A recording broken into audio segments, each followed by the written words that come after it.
ദൈവമായി കർത്താവ് സഹായിക്കട്ടെ, ദൈവം അനുഗ്രഹിക്കട്ടെ. തുടർന്ന് ദൈവത്തിൻ്റെ വചനം കേൾപ്പിക്കായി നമ്മുടെ കാതുകളെ കുറിപ്പിക്കാം. കർത്താവ് ദാസ്. ആശമാരെയുണ്ടാകും ആനന്ദവാക്തത്വമേ,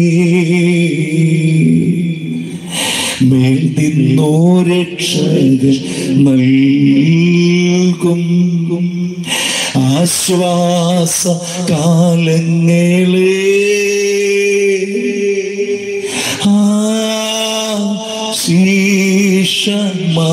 ശീഷമാരി ആശീഷം പെയ്യണമേ, കൃപകൾ വീഴുന്നു ചാരി വന്മഴ ദൈവമേ.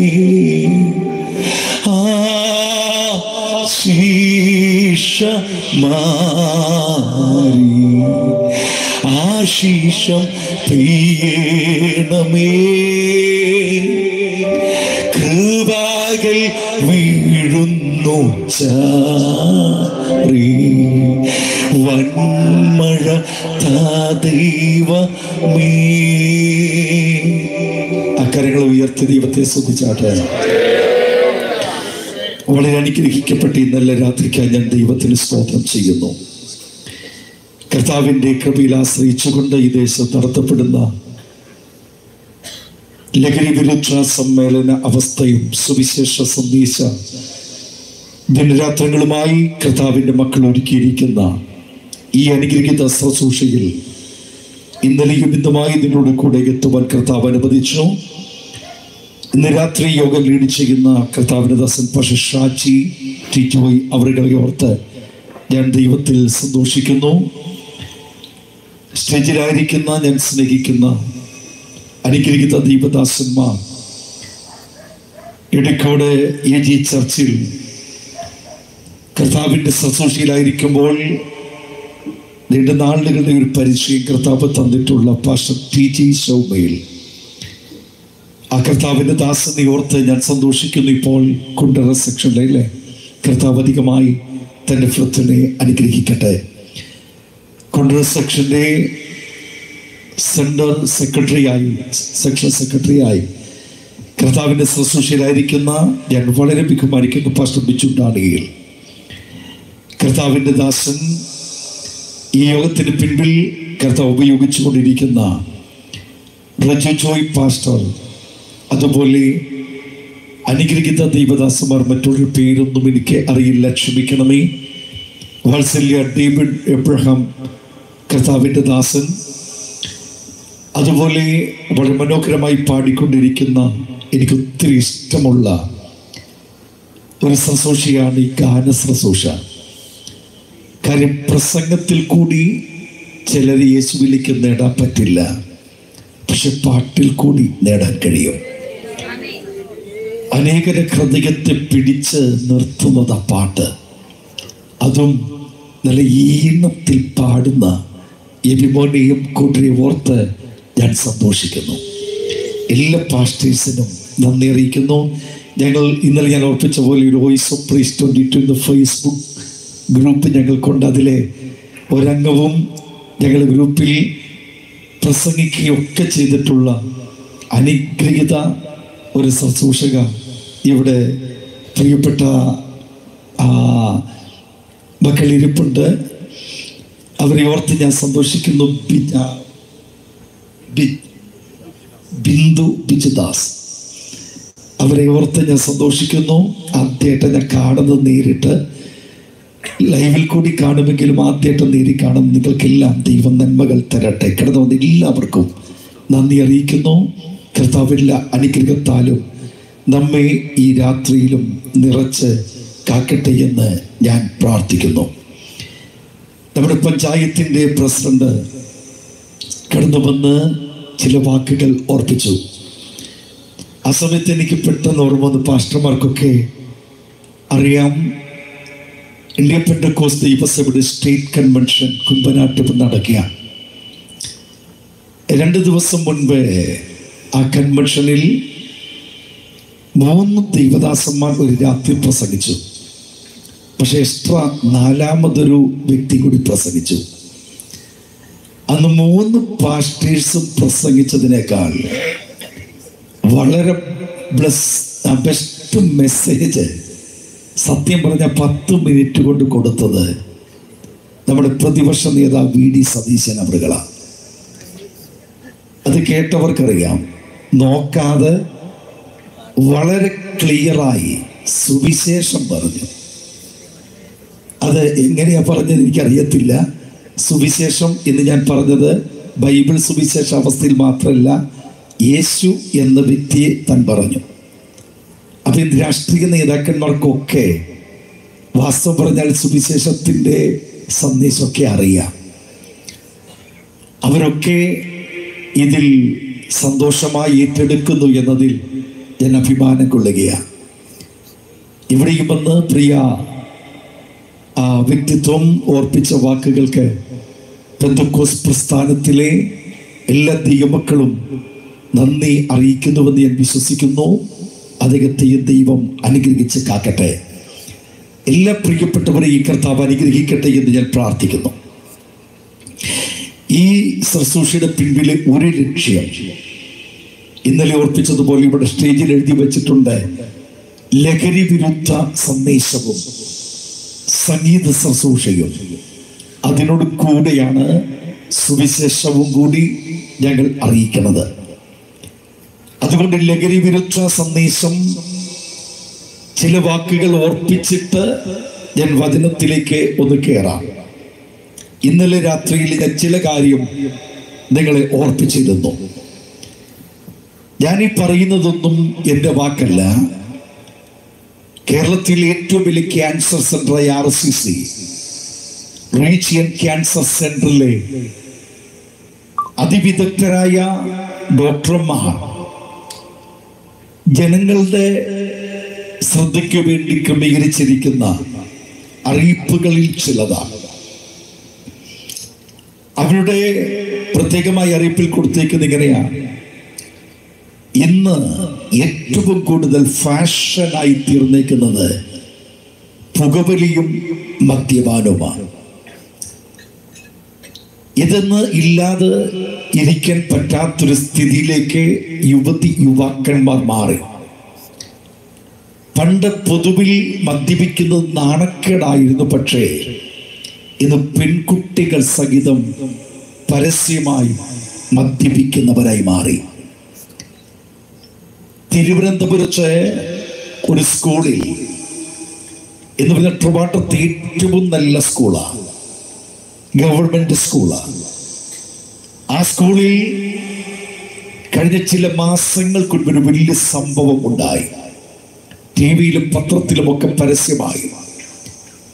5ാം ക്ലാസ്സിൽ പഠിക്കുന്ന ഒരു പെൺകുഞ്ഞ്, തൻ്റെ ചേച്ചി 7ലാണ് പഠിക്കുന്നത്, 2 പേരോട് തിരിച്ചു വീട്ടിൽ സ്കൂളിൽ കഴിഞ്ഞ് വന്നു.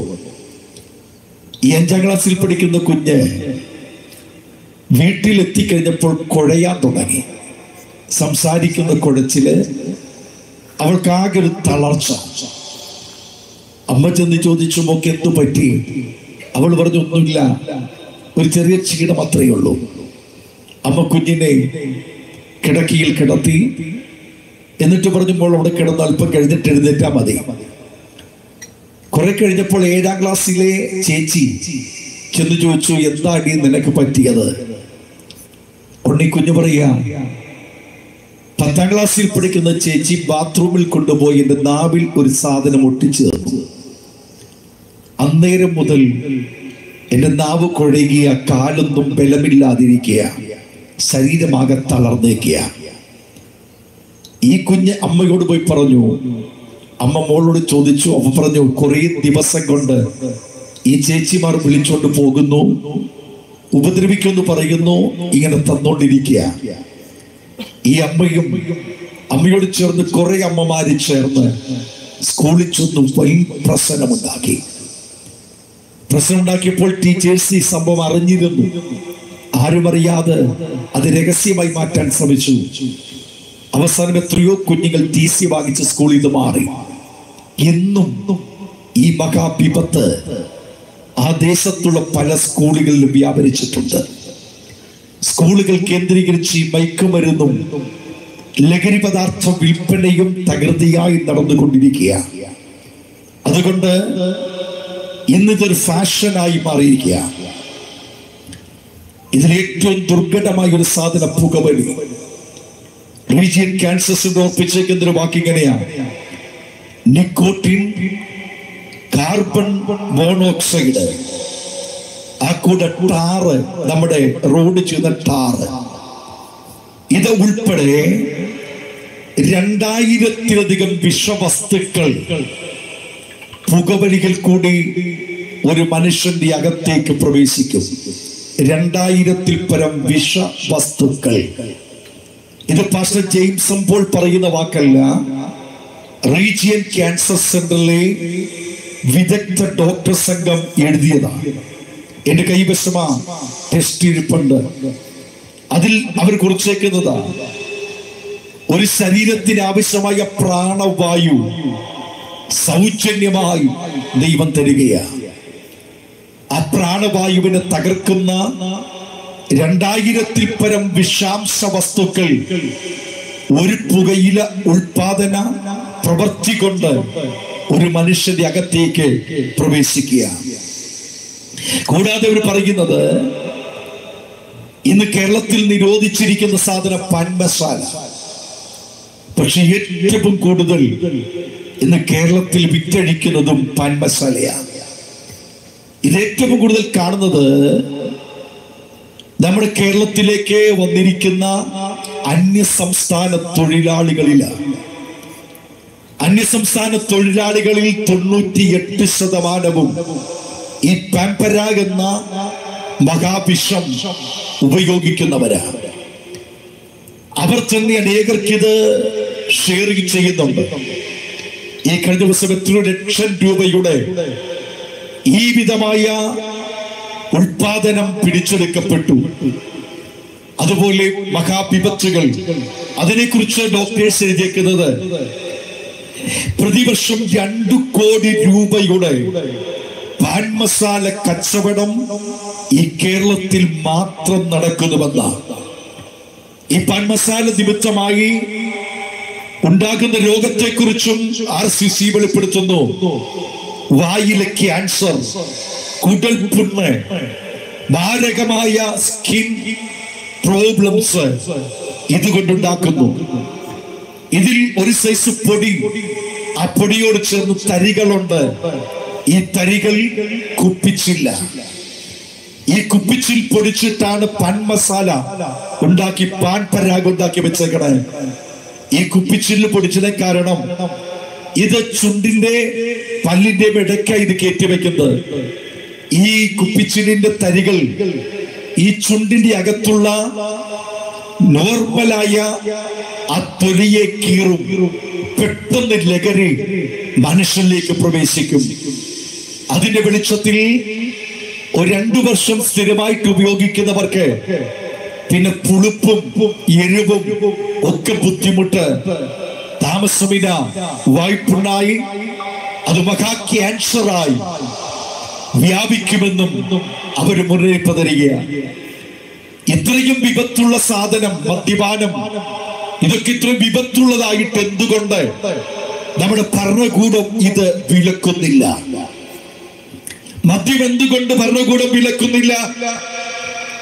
അതിനെക്കുറിച്ചും എഴുതിയേക്കുന്നത് ഞാൻ ഈ സാധനം ഒന്നും സത്യം പറഞ്ഞാൽ കണ്ടിട്ട് പോലുമില്ല. എന്ന് പറഞ്ഞാൽ ഈ മദ്യത്തിന്റെ ഇതൊന്നും എനിക്കറിയില്ല. പക്ഷെ എന്റെ കൈവശം ഇരിക്കുന്ന തെളിവ് പറയുന്നത് വായിക്കുക. അപ്പൊ വായിക്കുമ്പോൾ നിങ്ങൾ ഓർക്കും, പാസ്റ്റർ ജെയിംസ് പോളിനെ ഈ മദ്യത്തിന്റെ പേരൊക്കെ ഇങ്ങനെ അറിയാമെന്ന് ചോദിച്ചാൽ സത്യമായിട്ട് എനിക്കറിയുന്നല്ല, എന്റെ കൈവശം ഇരിക്കുന്ന തെളിവിൽ കൂടി ഞാൻ ഓർപ്പിക്കുന്നതാ.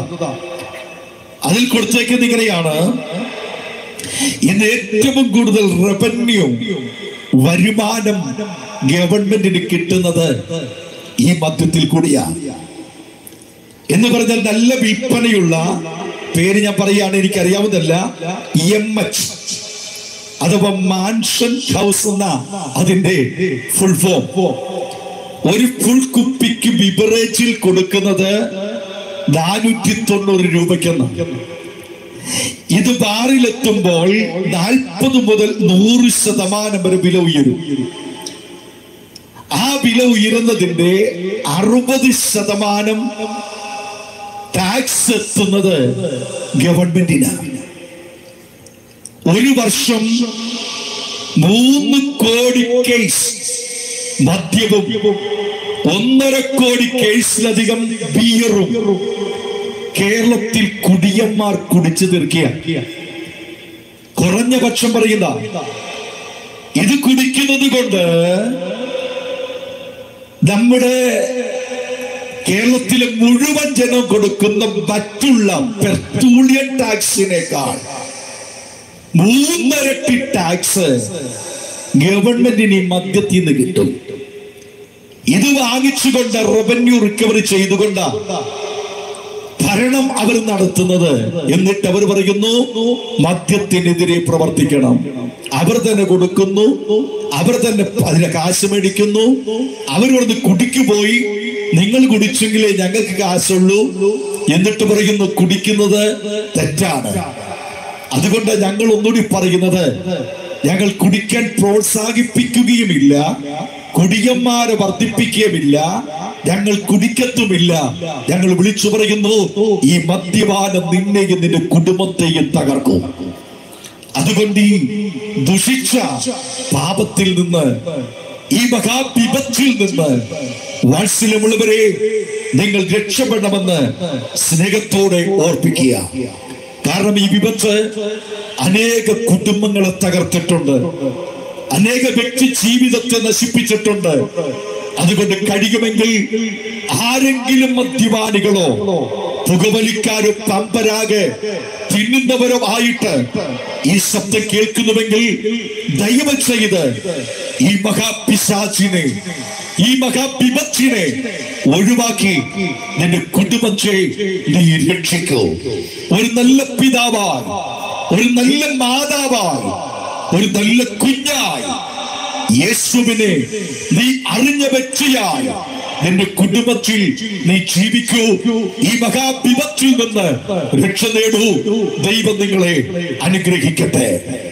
കഴിഞ്ഞ രാത്രി നാം ഒരുമിച്ച് ചിന്തിച്ച വേദഭാഗം വെളിപ്പാട് പുസ്തകം 20-ാം അധ്യായം 22-ാം അധ്യായം 20-ാം വാക്യം ആസ്പദമാക്കിയ വെളിപ്പാട് പുസ്തകം 22-ാം അധ്യായം 20-ാമത് വാക്യം വായിക്കുമ്പോൾ കാണുവാൻ കഴിയുന്നത് നമ്മുടെ കർത്താവായ യേശു ക്രിസ്തുവിന്റെ വരവിനെ കുറിച്ച് യേശുനാഥൻ പറഞ്ഞ അനുഗ്രഹിക്കപ്പെട്ട വാക്കാ. വെളിപ്പാട് പുസ്തകം 22-ാം അധ്യായത്തിൽ യേശുവിന്റെ വരവിനെ കുറിച്ച് പ്രഖ്യാപിക്കുന്ന 3 പ്രധാനപ്പെട്ട പ്രഖ്യാപനമുണ്ട്. ഇതാ ഞാൻ വേഗം വരുന്നു. യേശു ക്രിസ്തു വേഗം വരുന്നുവെന്ന ശ്രേഷ്ഠമായ പ്രയോഗം 3 പ്രാവശ്യം ആവർത്തിച്ച് വെളിപ്പാട് പുസ്തകം 22-ാം അധ്യായത്തിൽ ഓർപ്പിച്ചിട്ടുണ്ട്. അതിലൊരു വാക്യമാണ് വായിച്ചത്. ഞാൻ വെളിപ്പാട് പുസ്തകം പ്രസംഗിക്കുകയല്ല, ആ വാക്കു മാത്രം എടുക്കുക. യേശുവിന്റെ മടങ്ങിവരവ്. യേശുക്രിസ്തുവിന്റെ മടങ്ങിവരവിനെ 3 കാലഘട്ടങ്ങളെ കുറിച്ച് തിരുവെഴുത്തിൽ ഓർപ്പിച്ചത് ഇന്നലെ ഞാൻ വായിച്ചു കേൾപ്പിച്ചു. 1, നോഹയുടെ കാലം പോലെ ഒരു കാലം മനുഷ്യപുത്രന്റെ വരവിൽ ഉണ്ടാകും. 2, ലോത്തിന്റെ കാലം പോലെ ഒരു കാലം മനുഷ്യപുത്രന്റെ വരവിൽ ഉണ്ടാകും. 3, കല്ലിന്മേൽ ശേഷിക്കാത്ത ഒരു കാലം സംഭവിക്കും. അതിൽ കഴിഞ്ഞ രാത്രി ഓർപ്പിച്ചു നോഹയുടെ കാലത്തിന്റെ പ്രത്യേകത. നോഹയുടെ കാലത്തെ കുറിച്ച് പഠിക്കുമ്പോൾ 7 പ്രധാനപ്പെട്ട വിഷയം വിശുദ്ധ ബൈബിളിൽ കൊടുത്തിട്ടുണ്ട്. നോഹയുടെ കാലത്ത് സംഭവിച്ച സംഭവത്തിന്റെ ആ ചിന്തകൾ ഓർപ്പിച്ചിട്ട് ദൈവത്തിന് അവർ ഓർപ്പിക്കുന്നു, അതുപോലത്തെ ഒരു കാലം ഈ ലോകത്തിൽ ഇനി സംഭവിക്കുമ്പോൾ ഓർത്തുകൊള്ളുക, മനുഷ്യപുത്രന്റെ വരവേ ആകും. ആ കാലത്തെ കുറിച്ച് ഇന്നലെ തൊട്ടുവെച്ചപ്പോൾ ഇങ്ങനെ പറഞ്ഞു.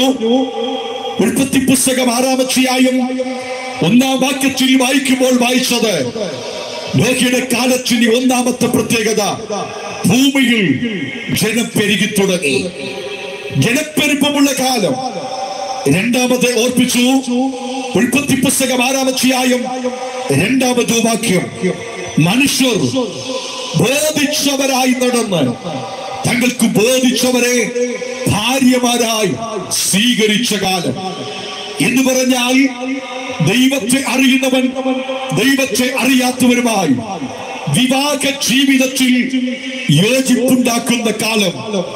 യേശുവിനെ പ്രസംഗിക്കുന്ന, യേശുവിനെ സ്നേഹിക്കുന്ന, യേശുവിനെ ആരാധിക്കുന്ന, ദൈവമെന്ന് വിളിക്കുന്ന കുടുംബത്തിലെ പല മക്കളും ഇന്ന് ദൈവമില്ലാത്ത മക്കളെ കുടുംബത്തിലേക്ക് വിളിച്ചു കൊണ്ടുവരികയാണ്. എന്തിന്? സുവിശേഷം കേൾപ്പിക്കുവാനല്ല, യേശുവിനെ കുറിച്ച് പറഞ്ഞ് കേൾപ്പിക്കുവാനല്ല, പകരം ഭാര്യയായി ഭർത്താവായി കൊണ്ടുവരികയാണ്.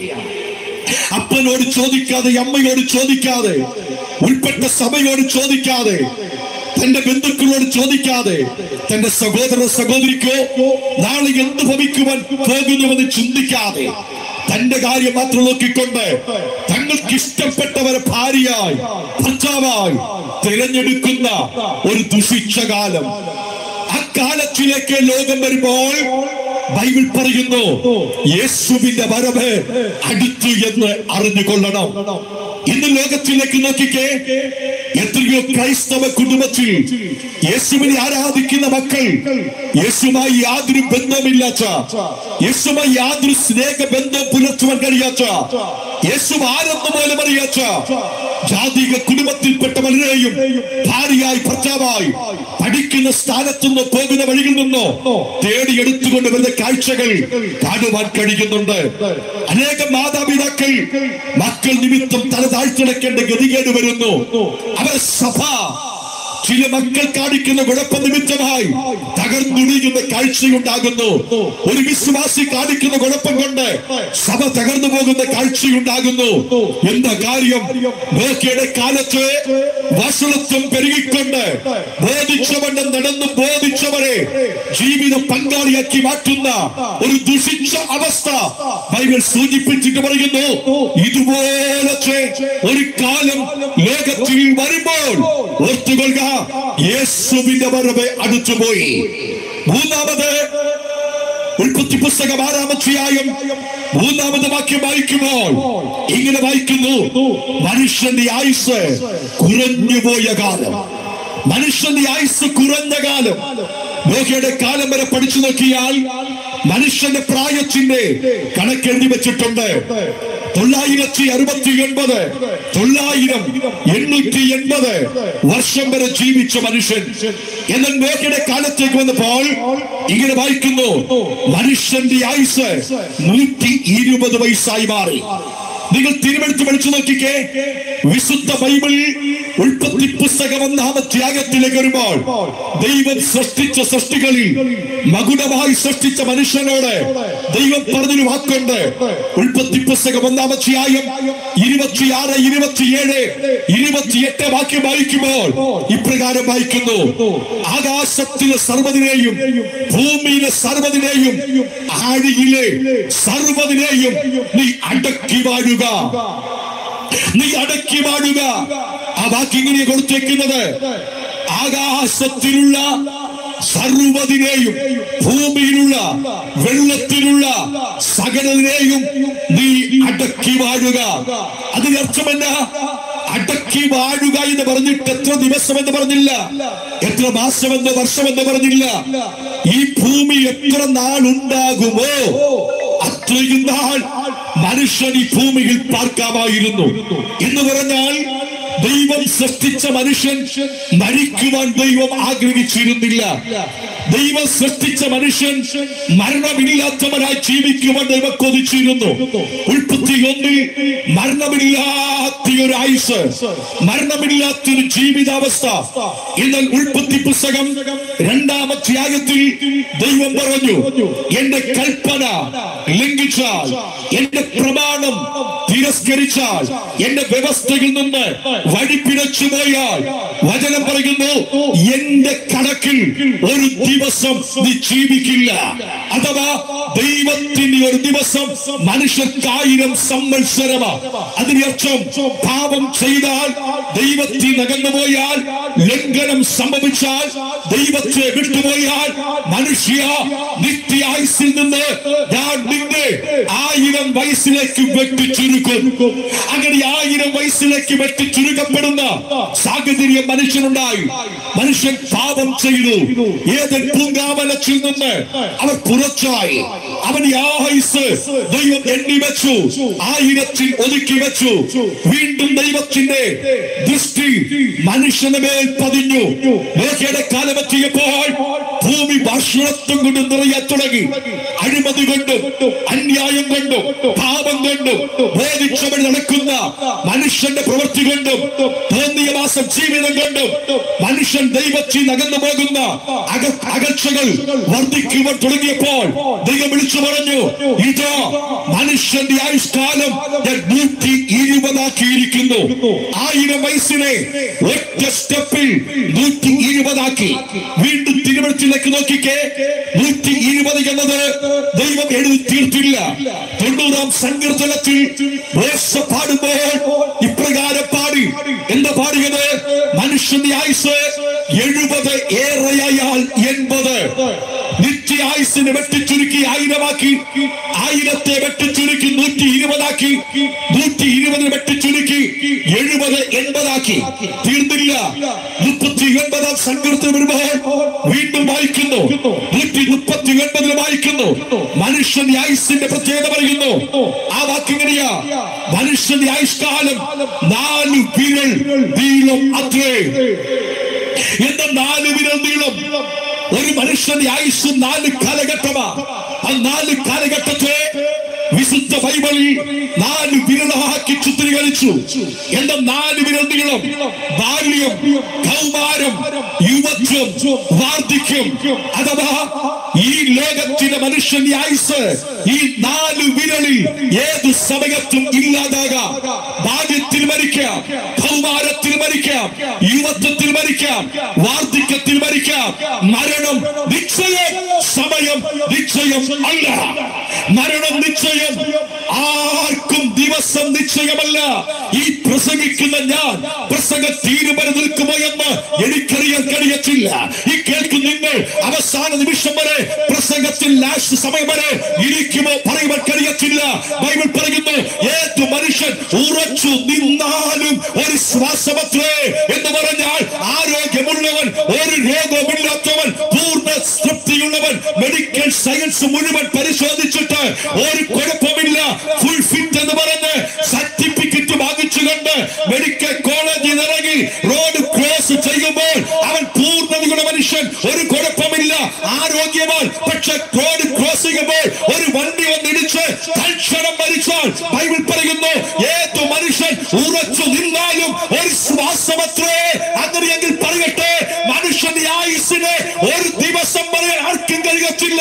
മരണം നിശ്ചയം. എന്നാൽ ഞാനും നീയും ഇന്നും ജീവിച്ചിരിക്കുന്നത് എന്റെ മിടുക്കല്ല, നിങ്ങളുടെ മിടുക്കല്ല, ദൈവത്തിന്റെ കൃപ.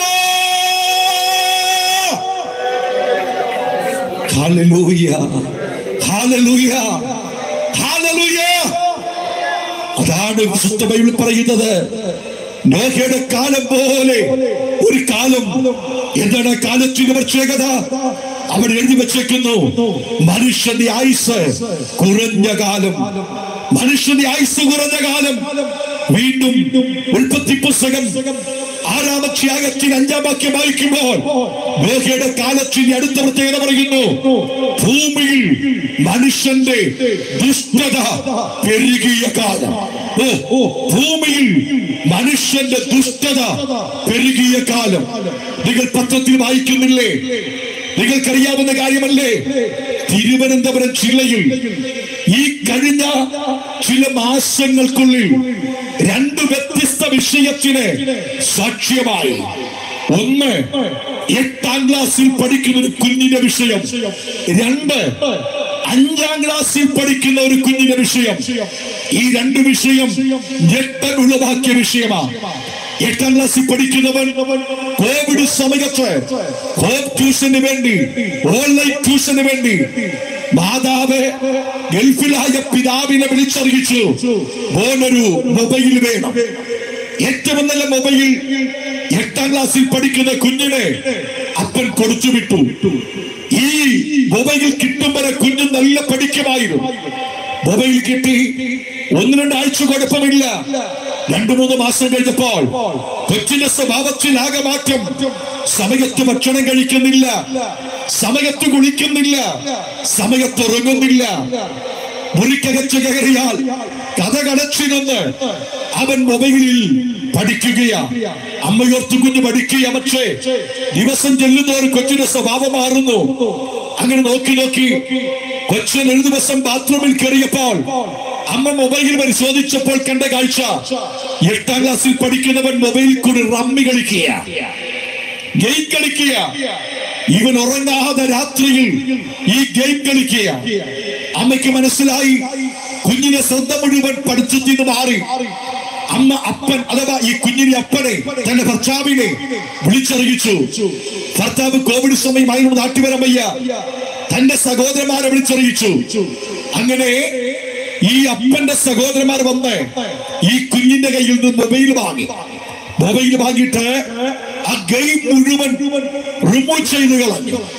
എന്നിട്ട് ഈ കുഞ്ഞിനെ പഠിക്കാനുള്ളത് മാത്രം ഡൗൺലോഡ് ചെയ്ത് കൊടുത്തിട്ട് അമ്മയെ മൊബൈൽ ഏൽപ്പിച്ചു പറഞ്ഞു, പഠിക്കുമ്പോ മാത്രം അവന് കൊടുത്താൽ മതി. അമ്മച്ചന്മാരൊക്കെ പറഞ്ഞിട്ടങ്ങ് പോയി. അമ്മയും മോനും വീട്ടിൽ ഉണ്ട്. ഈ കൊച്ചനാകെ മൂഡ് ഔട്ടായി. ദിവസങ്ങൾ കഴിഞ്ഞു, ചില മാസങ്ങൾ കഴിഞ്ഞു. ഈ അമ്മ മുറ്റം അടിക്കുവാൻ മുറ്റത്തേക്ക് ഇറങ്ങി. അമ്മ മുറ്റത്തേക്ക് സമയത്ത് ഈ കൊച്ചൻ വീട് മുഴുവൻ അടച്ചിട്ട് അടുക്കള ചെന്ന് മണ്ണെണ്ണ എടുത്തു വീട്ടിൽ മുഴുവൻ ഒഴിച്ചു. തീ കൊടുത്തുവൻ തീപ്പറ്റി നോക്കി നടന്നു, പക്ഷെ കണ്ടില്ല. മണ്ണെണ്ണയുടെ മണമടിച്ചമ്മ കഥകിനെ മുട്ടി വിളിച്ചു തുറക്കുന്നില്ല. ആകെ അലറിക്കോവി. നാട്ടുകാർ കൂടി പോലീസിൽ അറിയിച്ചു. പോലീസിൽ വന്നപ്പോൾ 8ൽ പഠിക്കുന്നവൻ ബാത്റൂമിൽ കയറി കഥകടച്ചൊളിച്ചു. പോലീസ് അനുനയിപ്പിച്ച് പുറത്തിറക്കി. കൊച്ചിനെ പറഞ്ഞു, മോനെ ഗെയിം തിരിച്ചെടുത്തു തരാം, വാ. ആ കുഞ്ഞിനെ പിന്നെ കൗൺസിലിൽ കൊണ്ടുപോയി കൗൺസിൽ ചെയ്ത് ഏകദേശം ശരിയാക്കി വെച്ചു. ഞാൻ പറഞ്ഞത് 8ാം ക്ലാസ്സിൽ പഠിക്കുന്നവൻ ഈ നാശം ചെയ്യാൻ തക്കതായി നമ്മുടെ കൈവശമിരിക്കുന്ന മൊബൈലിലെ വിപത്തുകൾ ആക്കി. ഇത് 8ാം ക്ലാസ്സുകാരുടെ വിഷയം. 5 വയസ്സുള്ളവൻ ചെയ്തത് നിങ്ങൾ വായിച്ചു കാണണം. ഇവിടുത്തെ എഡിഷനിൽ വന്നുവെങ്കിൽ മൊബൈൽ കൊടുത്തില്ല എന്നൊറ്റ കാരണത്താൽ, അവന് കളിക്കാൻ മൊബൈൽ കൊടുത്തില്ല എന്നൊറ്റ കാരണത്താൽ വാക്കത്തിയെടുത്ത് അമ്മയെ വെട്ടി. 5ാം ക്ലാസ്സിൽ പഠിക്കുന്ന 5 വയസ്സുള്ളവൻ ഒരു കൊച്ചു കുഞ്ഞ് വാക്കത്തിയെടുത്ത് അമ്മയെ വെട്ടി. ഭാഗ്യത്തിന് മരിച്ചില്ല. ഓർത്തു നോക്കേ, ദുഷ്ടതകൾ പെരുകുകയാണ്. ഇത് മാത്രമാണോ? സ്വന്തം കുഞ്ഞിനെ റേപ്പ് ചെയ്യുന്ന മാതാപിതാക്കൾ ജയിക്കുന്ന ഈ ലോകം. എത്രയോ കുടുംബങ്ങൾ തകരുന്നു, എത്രയോ കുടുംബങ്ങൾ നശിക്കുന്നു. നിങ്ങൾ കണ്ടില്ലേ, കേട്ടില്ലേ, അറിയുന്നില്ലേ? ഇന്ന് ഏറ്റവും കൂടുതൽ വിപത്തായി ആണാണോടും പെണ്ണോടും ഇണകലരുന്ന ഒരു ദുഷിച്ച ജീവിതത്തിലേക്ക് മാറിക്കൊണ്ടിരിക്കുകയാണ്. വിശുദ്ധ ബൈബിളിൽ ഇപ്രകാരം എഴുതിയിരിക്കുന്നു, ആണോടാണ് ഇണചേരുന്നത് പാപമാണ്. ആ മഹാപാപം ലോകത്തിൽ വർദ്ധിക്കുന്നത് മാത്രമല്ല, ലോകത്തിന് ഒട്ടുമുക്കാലും രാജ്യങ്ങൾ പോരാ, ഒരു രാജ്യമടിച്ച് ലോകത്തിലെ മുഴുവൻ രാജ്യവും പുരുഷൻ പുരുഷനെയും സ്ത്രീ സ്ത്രീയെയും വിവാഹം കഴിക്കുവാൻ അനുവാദം കൊടുത്തു കഴിഞ്ഞു. നമ്മുടെ ഇന്ത്യ മഹാരാജ്യം സുപ്രീം കോടതി നിയമം കൊണ്ടുവന്ന് വെച്ചു. പുരുഷന് പുരുഷനെ വിവാഹം കഴിക്കാം, സ്ത്രീക്ക് സ്ത്രീയെ വിവാഹം കഴിക്കാം. സോദോമിന്റെ പാപം ഇന്ന് ലോകത്തിൽ പെരുകുകയാണ്. നൈജീരിയയിൽ മാത്രമേ ഈ ബില്ല് ഇതുവരെ പാസ്സാക്കാത്തതുള്ളൂ. ബാക്കി മുഴുവൻ രാജ്യത്തും ആണിനെ കെട്ടാം, പെണ്ണിനെ കെട്ടാം. ഈ ഭൂമി ഭക്ഷണത്വം കൊണ്ട് നിറഞ്ഞിരിക്കുക, ഭക്ഷണത്വം കൊണ്ട് നിറയുകയാ. അപ്പന് മക്കൾ മദ്യം പകരുന്നു, മക്കൾക്കപ്പൻ മദ്യം പകരുന്നു.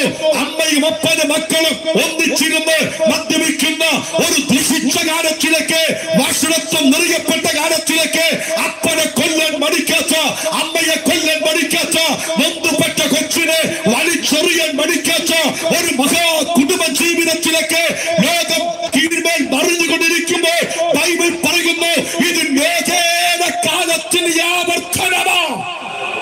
ഇത് കാണുമ്പോൾ ഓർത്തുകൊള്ളണം, യേശു ക്രിസ്തുവിന്റെ ഞങ്ങൾ ചങ്കു പൊളിച്ച് തൊണ്ട കീറി വിളിച്ചു പറയുന്ന യേശു ക്രിസ്തുവിന്റെ മടങ്ങി വരവിന്റെ സമയമെടുത്തു. Hallelujah, hallelujah. എന്നെ ചിന്തിപ്പിച്ചൊരു വാക്ക് അവിടെയുണ്ട്. ഇത്രയും വിഷയം ലോകയുടെ കാലത്ത് സംഭവിക്കുമെങ്കിൽ ഉൽപ്പത്തി പുസ്തകം 6-ാം അധ്യായത്തിന്റെ 8-ാമത്തെ വാക്യത്തിന് വാക്യമുണ്ട്, ദൈവത്തിന്റെ കൃപ ലോകമേൽ ഉദിച്ചു. വഷളത്വം നിറയപ്പെട്ട ജീവിതം തകർന്നുടയുന്ന ഒരു ദുഷിച്ച കാലമായിരുന്നുവെങ്കിലും ആ കാലത്തിൽ ദൈവത്തിന്റെ കൃപയുണ്ടായിരുന്ന ഒരു നോക്കയുണ്ടായിരുന്നു. ഇന്ന് രാത്രി ഞങ്ങൾ പറയാം, ലോകം വഷളത്വത്തിൽ പെരുകുമ്പോൾ, ലോകം പാപത്തിൽ നിറയുമ്പോൾ, അതിന് നടുവിൽ കൃപ ലഭിച്ച ദൈവത്തിന്റെ ഭക്തന്മാർ ദേശത്തുള്ളത് കൊണ്ട് കുഞ്ഞെ നീ മുടിഞ്ഞു പോകാതിരിക്കുന്നത്, നീ തകർന്നു പോകാതിരിക്കുന്നത്. ഞാൻ ഒന്നുകൂടി പറയാം, പെന്തക്കോസ്തുകാരെ പലർക്കും ഇഷ്ടമല്ല, പെന്തക്കോസ്തുകാരെ പലർക്കും ഇഷ്ടമല്ല. ഞാൻ ചിന്തിക്കാറുണ്ട്, ജീവിതത്തിൽ വചനപ്രകാരം ജീവിക്കുന്ന ഒരു പെന്തക്കോസ്തു കുടുംബത്തിൽപ്പെട്ട വ്യക്തി ഒരിക്കൽ പോലും ആർക്കും ദ്രോഹം ചെയ്യത്തില്ല, ഒരിക്കൽ പോലും ആരും നശിക്കാൻ ഇഷ്ടപ്പെടത്തില്ല. യഥാർത്ഥ പെന്തക്കോസ്തു വിശ്വാസി മദ്യപിക്കത്തില്ല, പുകവലിക്കത്തില്ല, പാപത്തിന്റെ വഴിയിലേക്ക് പോകത്തില്ല. പക്ഷെ ഏറ്റവും കൂടുതൽ ജനം പ്രതികൂലമായി കാണുന്നത് അവരെയാ. ഞാൻ ചിന്തിക്കും, എന്തുകൊണ്ടാ ദൈവമേ ഈ പെന്തക്കോസ്തുകാരോട് ഇത്രമാത്രം വൈരാഗ്യം ജനത്തിന്? ക്രൈസ്തവ വിഭാഗത്തിൽപ്പെട്ടവർക്ക് പോലും പെന്തക്കോസ്തുകാരോട് വൈരാഗ്യമാണ്. തൊട്ടടുത്ത ബന്ധുക്കൾ പോലും പെന്തക്കോസ്തിൽ പോയെങ്കിൽ ആ കുടുംബത്തെ ഒറ്റപ്പെടുത്തുന്ന ഒരു വല്ലാത്ത അവസ്ഥ ലോകത്തിലുണ്ട്. ഞാൻ ചിന്തിക്കാറുണ്ട്, എന്താ ദൈവമേ ഈ പെന്തക്കോസ്തുകാർ എന്ത് തെറ്റാ ചെയ്തത്? അവർ സമരം ചെയ്യാറില്ല, അവരെങ്ങും പോയി കുത്തിയിരിപ്പ് സത്യാഗ്രഹം നടത്താറില്ല, അവരെങ്ങും പോയി ഷാപ്പടിച്ചു പൊളിക്കുകയോ കടയടിച്ചു പൊളിക്കുകയോ ഹോട്ടൽ അടിച്ചു പൊളിക്കൊന്നും ചെയ്യാറില്ല. ആരേലും വല്ല വഴക്ക് പറഞ്ഞ സ്തോത്രം പറഞ്ഞ് വീട്ടിൽ വരാറേയുള്ളൂ. പിന്നെ എന്താ കുഴപ്പം? കാര്യമുണ്ട്. ഈ വ്യക്തികളൊക്കെ പെന്തക്കോസ്തുകാരുടെ വൈരാഗ്യം കൂട്ടുവാൻ കാരണം അവരാരുമല്ല, അവരിൽ കൂടി പ്രവർത്തിക്കുന്ന ഒരു ശക്തിയുണ്ട്. ആ ശക്തിയുടെ പേര് അന്ധകാരത്തിന്റെ ശക്തി, ആ ശക്തിയുടെ പേര് പിശാചിന്റെ ശക്തി. എന്താ കാര്യമെന്നറിയാമോ? ഈ പിശാചിന് മാത്രമേ പെന്തക്കോസ്തുകാരെ പവർ അറിയത്തുള്ളൂ. ഓ പ്രൈസ് ദി ലോർഡ്. എന്താ പെന്തക്കോസ്തുകാരെ പവർ?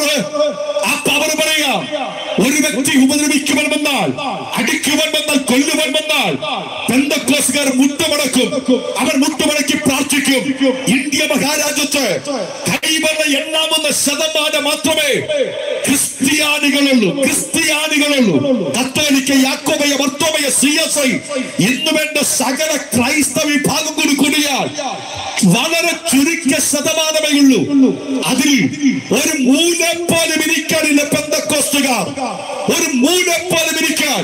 പക്ഷെ എന്തുകൊണ്ട് പെന്തക്കോസ്തുകാരോട് മറ്റുള്ളവർക്ക് ഇത്രയും പ്രശ്നം? ഒറ്റവാക്കി പറഞ്ഞാൽ ഈ മൂലം പോലെ ഒതുങ്ങുവാനില്ലാത്ത ഈ കൊച്ചു കൂട്ടമുണ്ടല്ലോ, മുട്ടുമടക്കിയാൽ ലോകം വിറയ്ക്കും. അവർ മുട്ടുമടക്കിയാൽ പലതും സംഭവിക്കും. കാര്യമെന്താ? അവർ മുട്ടുമടക്കി പ്രാർത്ഥിച്ചാൽ അന്ധകാരത്തിലെ ശക്തികൾ ഞെട്ടിവിറയ്ക്കും, അന്ധകാരത്തിലെ ശക്തികൾ പേടിക്കും. പിശാചിനറിയാം, പ്രാർത്ഥിക്കുന്ന, മുട്ടുമടക്കുന്ന, നിലവിളിക്കുന്ന ഒരു കൂട്ടം പെന്തക്കോസ്തുകാർ അവർ നിലവിളിച്ചാൽ സാത്താൻ തോൽക്കുമെന്നറിയാം. അതുകൊണ്ട് അവർക്കെതിരെ ദുഷ്ടശക്തികൾ പെരുകുന്നത്. മക്കളെ, പെരുകട്ടെ. ഒന്ന് ഞാൻ ഉറക്കം പറയാം, ഇന്ന് വരെ എന്റെ യേശു തോറ്റിട്ടില്ല. ഓ ജീസസ് ഇന്ന് വരെ തോറ്റിട്ടില്ല. യേശു തോറ്റിട്ടില്ലെങ്കിൽ ഞാൻ ഇങ്ങനെ വിളിച്ചു പറയും, സ്തുതിക്കുമ്പോൾ ഒരു വീരനെ പോലെ അവൻ ഇറങ്ങി വരികയാ. സ്തുതിക്കുമ്പോൾ ഒരു വീരനെ പോലെ അവൻ ഇറങ്ങി വരികയാ. സ്തുതിക്കുമ്പോൾ ഒരു വീരനെ പോലെ അവൻ ഇറങ്ങി വരിക. എന്തിന്?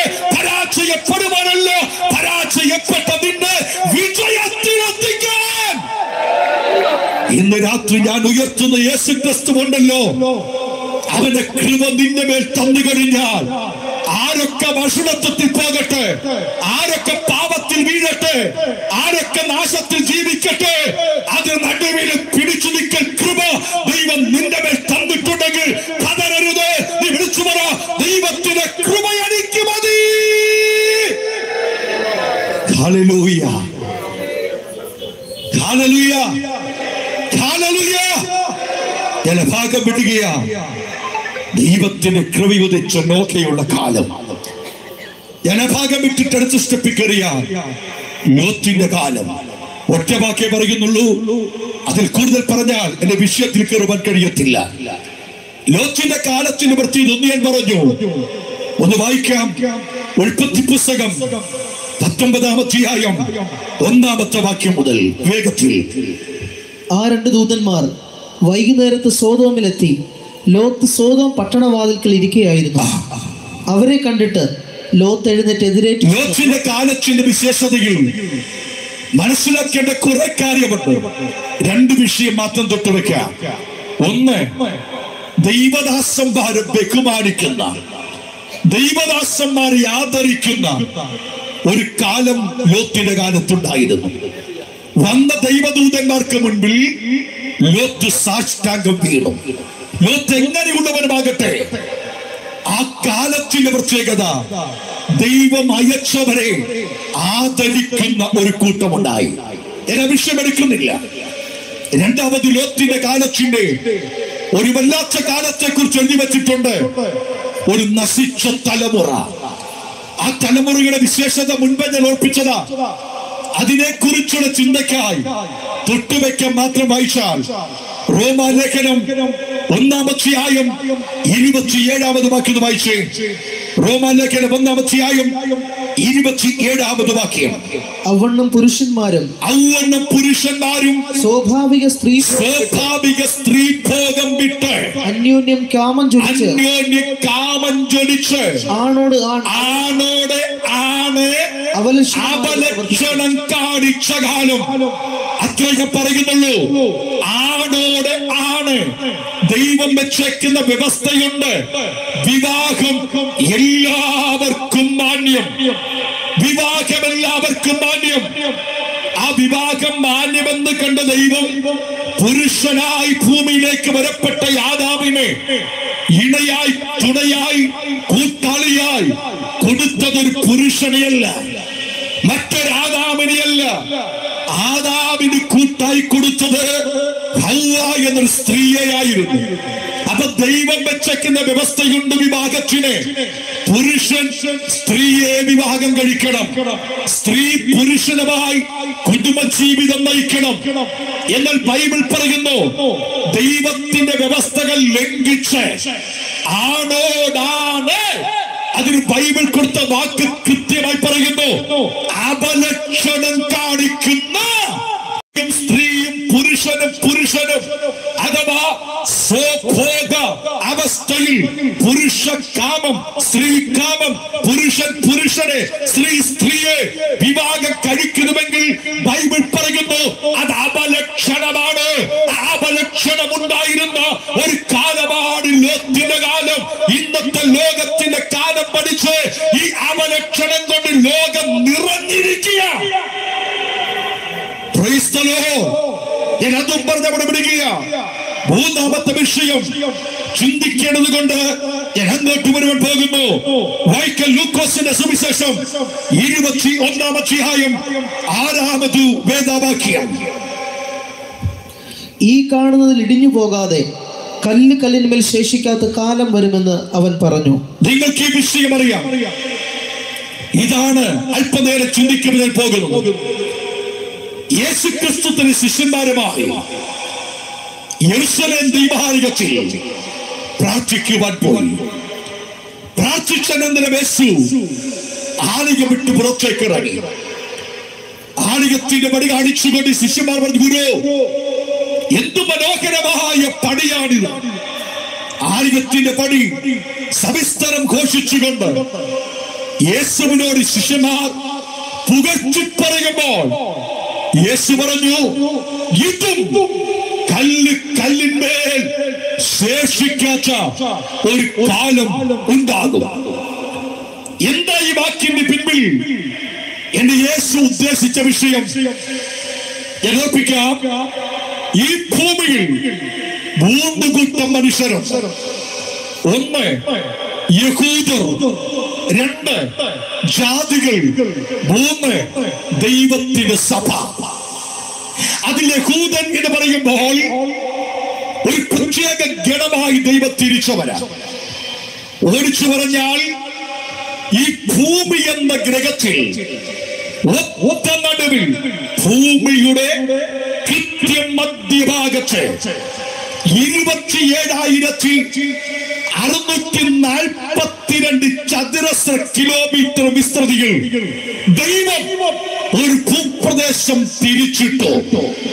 മനസ്സിലാക്കണേ, ഭൂമി എന്ന ഗ്രഹത്തിന്റെ ഒത്ത നടുവിൽ 27,642 ചതുരശ്ര കിലോമീറ്റർ വിസ്തൃതിയിൽ ഒരു പ്രത്യേക ഏരിയ ദൈവം തിരിച്ചിട്ടു. തിരിച്ചിട്ട ഏരിയക്ക് ദൈവം ഒരു പേരിട്ടു, കനാൻ ദേശം. ഈ കനാൻ ദേശത്തെ ദൈവം പാർപ്പിന് വേണ്ടി യാക്കോബിന്റെ സന്തതികളെ നിയോഗിച്ചാക്കി. അവർക്ക് ദൈവം കൊടുത്ത പേരാ ഇസ്രായേൽ. ഇസ്രായേൽ എന്ന ജനത്തെ ദൈവം 27,642 ചതുരശ്ര കിലോമീറ്റർ വിസ്തൃതിയുള്ള ഭൂമിയുടെ ഒറ്റ നിലവിൽ പാർപ്പിച്ചു. പാർപ്പിച്ചനന്തരം ദൈവം അവരോട് പറഞ്ഞു, ഈ ദേശം ഞാൻ നിങ്ങൾക്ക് അവകാശമാക്കി തരുന്നു. നിങ്ങൾ ഈ ദേശത്ത് പാർക്കുക. ഈ ദേശം നിങ്ങൾക്ക് പാലും തേനും ഒഴുകുന്ന ദേശമാകും. ആ അനുഗ്രഹത്തെ കൊടുത്തുകൊണ്ട് ആ ദേശത്ത് ഇസ്രായേലിനെ ദൈവം നിയോഗിച്ചാക്കിയിട്ട് അവർക്ക് ഭരണകർത്താവിനെ കൊടുത്തു, പുരോഹിതന്മാരെ കൊടുത്തു, വ്യവസ്ഥകളും നിയമങ്ങളും നിയമാവലികളും കൊടുത്തു. എന്നിട്ട് നിങ്ങൾ പറഞ്ഞു, നിങ്ങൾ അനുസരിക്കേണ്ടത് ഞാൻ പറയാം, നിങ്ങൾ അനുഷ്ഠിക്കേണ്ടത് ഞാൻ കാണിച്ചു തരാം എന്ന് പറഞ്ഞുകൊണ്ട് ദൈവം അവർക്ക് പ്രമാണം കൊടുത്തു. ഒന്നാമധികം പറഞ്ഞു, ഞാനല്ലാതെ അന്യ ദൈവങ്ങൾ നിനക്കുണ്ടാകരുത്. സ്വർഗത്തിലും ഭൂമിയിലും ഭൂമിക്ക് കീഴെ വെള്ളത്തിലെങ്കിലുമുള്ള ഒന്നിനെയും ദൈവമെന്ന് പറഞ്ഞ് എന്നെയല്ലാതെ മറ്റൊന്നിനെ ആരാധിക്കരുത്. ഒന്നുകൂടി പറയാം, ആണിന്റെ എങ്കിലും പെണ്ണിന്റെ എങ്കിലും മൃഗത്തിന്റെ എങ്കിലും ഇഴജാതിയുടെ എങ്കിലും പക്ഷിയുടെ എങ്കിലും രൂപമുണ്ടാക്കി ദൈവമേ എന്ന് വിളിക്കരുത്. ഞാനല്ലാതെ അന്യ ദൈവങ്ങൾ നിനക്കുണ്ടാകരുത്. അപ്പൊ ദൈവമാരെന്നവർക്ക് വെളിപ്പെടുത്തി, ദൈവത്തിന്റെ ശ്രേഷ്ഠത അവർക്ക് വെളിപ്പെടുത്തി. എന്നെയല്ലാതെ മറ്റൊരുവർ ദൈവമെന്ന് വിളിക്കരുത് എന്ന് ഉപദേശവും നിർദ്ദേശവും കൊടുത്തു. ആരാധിക്കേണ്ട വിധം, ആരാധിക്കേണ്ട സ്ഥലം, ആരാധിക്കേണ്ട ദിവസം, ആരാധന നടത്തേണ്ട വിധം, അവർ കഴിക്കേണ്ട ഭക്ഷണം, കഴിക്കാൻ പാടില്ലാത്ത ഭക്ഷണം, മത്സരിക്കാതെ ജീവിക്കേണ്ട വഴികൾ എന്നുവേണ്ട സർവ്വതും ദൈവം അവരെ പഠിപ്പിച്ചു. പഠിപ്പിച്ചാക്കി അവർക്ക് ദൈവം അനുഗ്രഹിച്ചു കൊടുത്ത ഭൂപ്രദേശം കനാൻ ദേശം. സംഭവിച്ചതോ, നാളുകൾ കഴിഞ്ഞപ്പോൾ ദൈവം ഏതുദ്ദേശത്തോടുകൂടെ അവരെ ആക്കി വെച്ചോ അതിനെ പൂർണ്ണമായി ലംഘിച്ചുകൊണ്ട് ഇസ്രായേൽ മക്കൾ പാപം ചെയ്യാൻ തുടങ്ങി. വായിപ്പിക്കാൻ സമയമെടുക്കുന്നില്ല.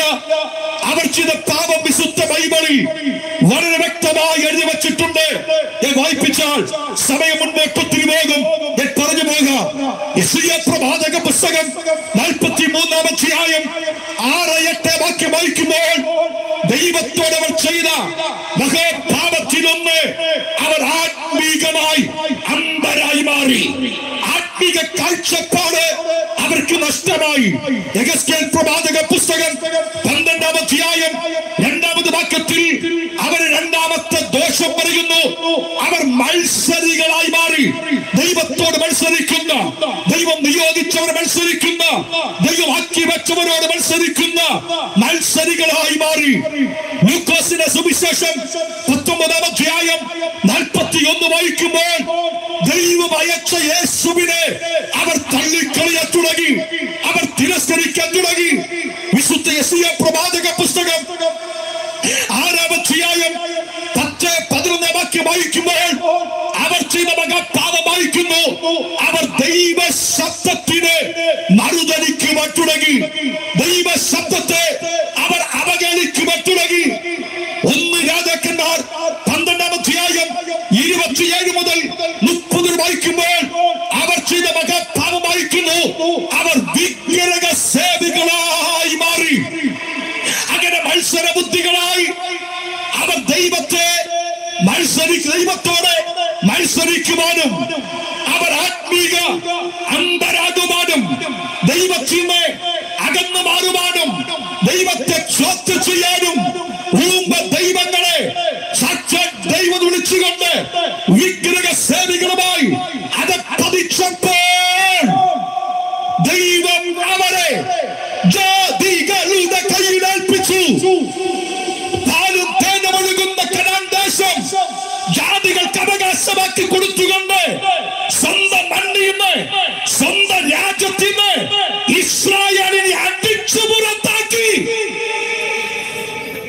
സ്വന്തം മണ്ണും സ്വന്തക്കാര് സ്വന്തമായത് മുഴുവൻ നഷ്ടപ്പെട്ടവരായി ജൂതവർഗം ലോകത്തിൽ അലയാൻ തുടങ്ങി. ഞാൻ ചരിത്രം പഠിപ്പിക്കുവാൻ സമയമെടുക്കുന്നില്ല. BA-ക്കും MA-ക്കും ഒക്കെ പഠിക്കുന്ന കുഞ്ഞുങ്ങൾക്ക് ഈ ചരിത്രം പഠിക്കേണ്ടത് ആവശ്യമാ. ഇത് പഠിച്ചാൽ കേട്ടിരുന്നു പോകും അത്രയും രസകരമായ സംഭവങ്ങളാ യഹൂദന്റെ അധപ്പതനത്തിന് പിൻപിലെ വിഷയം. യഹൂദൻ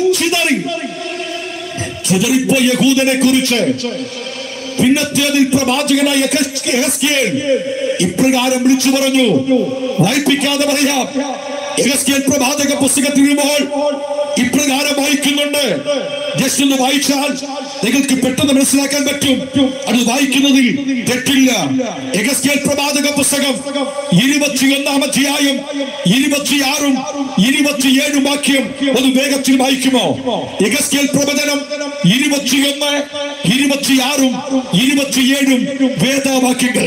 യഹോവയായ കർത്താവ് ഇപ്രകാരം അരുളിച്ചെയ്യുന്നു, ഞാൻ മകുടം നീക്കി കിരീടം എടുത്തു കളയും. അതങ്ങനെ ഇരിക്കയില്ല. ഞാൻ താണതിനെ ഉയർത്തുകയും ഉയർന്നതിനെ താഴ്ത്തുകയും ചെയ്യും. ഞാൻ അതിന് ഉന്മൂലനാശം വരുത്തും.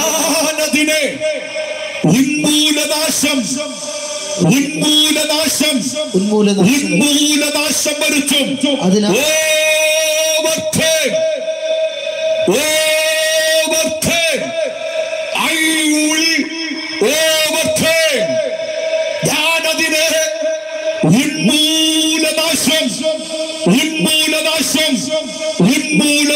വരുത്തും. ഏതിനെ? വൈഷവന താഴോട്ട്. അതിന് അവകാശമുള്ളവൻ വരുവോളം അതില്ലാതെ ഇരിക്കും. അവന് ഞാൻ അത് കൊടുക്കും. മനുഷ്യപുത്ര, നീ പ്രവചിച്ചു പറയേണ്ടത് അമോനിനെ കുറിച്ചും. ഒന്നുകൂടി പറയാം. ഉന്മൂലനാശം ഞാൻ വരുത്തും. എന്തിനാ വരുത്തുന്നത്? അതൊന്നുകൂടി അറിയണമെങ്കിൽ യിരെമ്യാ പ്രവാചക പുസ്തകം 16-ാം അധ്യായം 15-ഉം 16-ഉം വാക്കുകൾ വായിച്ചു നോക്കണം. എന്തിനാണ് ഉന്മൂലനാശം വരുത്തുന്നത്? യിരെമ്യാ പ്രവാചക പുസ്തകം 16-ാം അധ്യായം 15-ഉം 16-ഉം വാക്യം. ഇസ്രായേൽ മക്കളെ വടക്കേ ദേശത്തു നിന്ന് താൻ അവരെ നീക്കിക്കളഞ്ഞ സകല ദേശങ്ങളിൽ നിന്നും കൊണ്ടുവന്ന യഹോവ ഞാനാകുന്നുവെന്ന് നീ വിളിച്ചു പറയേണ്ട ഒരു ദിവസം വരും എന്ന് പറഞ്ഞാൽ നിങ്ങളുടെ പിതാക്കന്മാർക്ക് അവകാശപ്പെട്ടതും അവർ പാപം ചെയ്തപ്പോൾ അവകാശ ഭൂമിയിൽ നിന്ന് അടിച്ചു പുറത്താക്കി കളഞ്ഞതും ആയ മണ്ണിലേക്ക് നിങ്ങളുടെ തലമുറയെ മടക്കിക്കൊണ്ടുവരുന്ന ഒരു ദൈവമുണ്ടെന്ന് നാളെ നിങ്ങൾ വിളിച്ചു പറയേണ്ടതിന് ഞാൻ 3 ഉന്മൂലനാശം വരുത്തും. ഒന്നുകൂടി പറഞ്ഞാൽ യഹൂദന് നഷ്ടപ്പെട്ട മണ്ണ് മടക്കി കിട്ടാൻ, പിതാക്കന്മാർക്ക് നഷ്ടപ്പെട്ട മണ്ണിലേക്ക് അവരെ തലമുറകളെ തിരിച്ചു കൊണ്ടുവരുവാൻ ഞാൻ 3 ഉന്മൂലനാശം വരുത്തും. ഓ പ്രൈസ് ദി ലോർഡ്. മോനെ വായിച്ചേ. ഇപ്പൊ വായിച്ചതിന്റെ ബാക്കി ഇരമ്യ പ്രവചനം 16 വാക്യം. ഞാൻ അവരുടെ പിതാക്കന്മാർക്ക് കൊടുത്ത ദേശത്തിലേക്ക് ഞാൻ അവരെ വീണ്ടും കൊണ്ടുവരും. പിതാക്കന്മാർക്ക് കൊടുത്ത ദേശത്തിലേക്ക് ഞാൻ അവരെ വീണ്ടും കൊണ്ടുവരും. ഓ, ദൈവത്തിന്റെ പ്രത്യേകത കേൾക്കണോ? ദൈവത്തെ മറന്നാലും ദൈവം നിന്നെ നോട്ടമിട്ടിട്ടുണ്ടെങ്കിൽ നിന്റെ പിന്നാലെ കാണും. Price the Lord, praise the Lord. നിങ്ങൾ ചരിത്രം പഠിക്കേ. ഈ പുസ്തകത്തെ പോലെ, ബൈബിളിനെ പോലെ എതിർപ്പ് വാങ്ങിച്ച പുസ്തകം ലോകത്തിൽ വേറെയില്ല. ബൈബിൾ പോലെ നശിപ്പിക്കപ്പെട്ട പുസ്തകം ലോകത്തിൽ വേറെയില്ല. ബൈബിൾ പോലെ ചപ്പക്കുറ്റയിൽ വെട്ടിക്കളഞ്ഞ പുസ്തകം ലോകത്തിൽ വേറെയില്ല. ഈ പുസ്തകം പിടിച്ചവനെ പോലെ മരിച്ചവർ ലോകത്തിൽ വേറെയില്ല. പക്ഷെ ഇന്നും ഈ പുസ്തകം ജീവിക്കുന്നു. Price the Lord. 1000 മരിച്ചു വീണ സ്ഥാനത്തും 1000ന്റെ 10 ഇരട്ടിയെ ദൈവം ഈ പുസ്തകം കൊണ്ട് എഴുന്നേൽപ്പിച്ചു. എന്താ കാര്യമെന്നറിയാമോ? ഇത് മനുഷ്യന്റെ കൈവശം കിട്ടിയിരിക്കുന്നു. മനുഷ്യൻ എഴുതപ്പെട്ട ലിപികളാൽ ഇത് രേഖപ്പെടുത്തിയിരിക്കുന്നെങ്കിലും ഇതിന് ഒറിജിനൽ ഇന്നുവരെ ഈ ഭൂമി കിട്ടിയിട്ടില്ല. ഇതൊക്കെ ഫോട്ടോ കോപ്പികളാ, ഇതൊക്കെ ഫോട്ടോ കോപ്പികളാ. ഇതിന് ഒറിജിനൽ ഇന്ന് വരെ ഭൂമിയിലില്ല. ഇതിന് ഒറിജിനൽ സ്വർഗത്തിലിരിക്കുക. അതുകൊണ്ട് സ്വർഗത്തിലിരിക്കുന്ന ഒറിജിനൽ പുസ്തകം നശിപ്പിക്കാൻ കഴിയാത്ത കാലമത്രയും എത്ര പുസ്തകങ്ങൾ ഈ ഭൂമിയിൽ നശിപ്പിച്ചാലും വീണ്ടും പ്രിന്റിംഗ് ചെയ്തുകൊണ്ടേയിരിക്കും. അതുപോലെ സ്വർഗത്തിലെ മുത്തുമണികളായ, സ്വർഗത്തിലെ കനകങ്ങളായ, സ്വർഗത്തിലെ സ്വർണ്ണ മുത്തുകളായ തന്റെ ഭക്തന്മാർ ഇവിടെ മരിച്ചു വീണാൽ തകർന്നുടയത്തില്ല. അവർ സ്വർഗത്തിലെ വിത്തുകളായി വളരുമ്പോൾ അവരുടെ തലമുറകളെ സ്വർഗം ഈ പുസ്തകമായി എഴുന്നേൽപ്പിക്കുവാൻ തുടങ്ങും. എന്ന് പറഞ്ഞാൽ ഒരിക്കൽ പോലും തകർന്നു പോകാത്ത ഒരു പ്രസ്ഥാനമുണ്ടെങ്കിൽ, ഒരിക്കൽ പോലും നശിച്ചു പോകാത്ത ഒരു കൂട്ടമുണ്ടെങ്കിൽ അവരെ കുറിച്ച് ഞാൻ പറയും, ദൈവത്തിന്റെ മക്കൾ. നീ ദൈവത്തെ വിട്ടുപോയാലും, ദൈവത്തിൽ അകന്നു പോയാലും, ദൈവം നിന്നെ നോട്ടമിട്ടിട്ടുണ്ടെങ്കിൽ കൊളുത്തുകൊണ്ട് കൊളുത്തിപ്പിടിച്ച്, ചൂണ്ടൽ കൊണ്ട് ചൂണ്ടിപ്പിടിച്ച് നിന്നെ മടക്കി കൊണ്ടുവന്ന് പിതാക്കന്മാർക്ക് അവകാശപ്പെട്ട മണ്ണിൽ നിന്നെ ഉറപ്പിക്കുന്ന ദൈവമെന്ന് സ്വർഗം വാഗ്ദത്തം ചെയ്യുക. ഇന്ന് രാത്രി ദൈവത്തെ വിട്ടുകൊണ്ട്, ദൈവത്തിന്റെ പാത വിട്ടുകൊണ്ട് പാപത്തിന്റെ വഴിയിൽ പോകുന്ന വ്യക്തിയാണോ നീയെ? നിന്റെ അപ്പൻ ദൈവത്തെ അറിഞ്ഞതാണെങ്കിൽ, നിന്റെ അമ്മ ദൈവത്തെ വിളിക്കുന്നതാണെങ്കിൽ, തലമുറയെ നീ ദൈവത്തെ വിട്ടുപോയാലും ദൈവം നിന്നെ കൊളുത്തുകൊണ്ട് കൊളുത്തി പിടിച്ച് മടക്കി കൊണ്ടുവരുന്ന ഒരു ദിവസം അടുത്തുപോയി. തിരിച്ചു കൊണ്ടുവരും, തിരിച്ചു കൊണ്ടുവരും. നീ ദൈവത്തെ മറന്നുപോയാലും നിന്നെ തിരിച്ചു കൊണ്ടുവരും. എങ്ങനെ തിരിച്ചു കൊണ്ടുവരുന്നത്? വായിക്കാം. ആമോസിന്റെ പുസ്തകം 4-ാം അധ്യായം 2-ാമത് വേദവാക്യം. ആമോസ് 4:2 വേദവാക്യം. ഞാൻ നിങ്ങളെ കൊളുത്തുകൊണ്ടും, നിങ്ങളുടെ സന്തതിയെ, എനിക്കതൊക്കെ വിവരിക്കണം കൊതിയുണ്ട്, പക്ഷെ സമയം അനുവദിക്കുന്നില്ല. ഞാൻ അവരെ കൊളുത്തുകൊണ്ടും, നിങ്ങളുടെ സന്തതി. മക്കളെ, ദൈവത്തിന്റെ സ്നേഹത്തിന്റെ ആതുര്യത എത്ര വർണ്ണിച്ചാലും മതി വരില്ല കേട്ടോ. തന്നെ ഒറ്റിക്കൊടുത്ത യൂദയോട് പോലും യേശു 5 അവസരം കൊടുത്തിട്ട് പറഞ്ഞു, വാ മടങ്ങി, വാ മടങ്ങി. ഞാനതിനിങ്ങനെ പറയും, ആദ്യം ദൈവം വിളിക്കും. വിളിച്ചിട്ട് വരാത്തവനെ ദൈവം അടിക്കും. അടികൊണ്ടിട്ടും വരാത്തവനെ പിന്നത്തേതിൽ ഒടിച്ചു കളയും. Praise the Lord. പത്രോസിനെ വിളിച്ചു, പടകും വലയും വിട്ട് പത്രോസ് വന്നു. Praise the Lord, praise the Lord. ശൗലിനെ വിളിച്ചു, വന്നില്ല. ശൗലിനെ വിളിച്ചു, വന്നില്ല.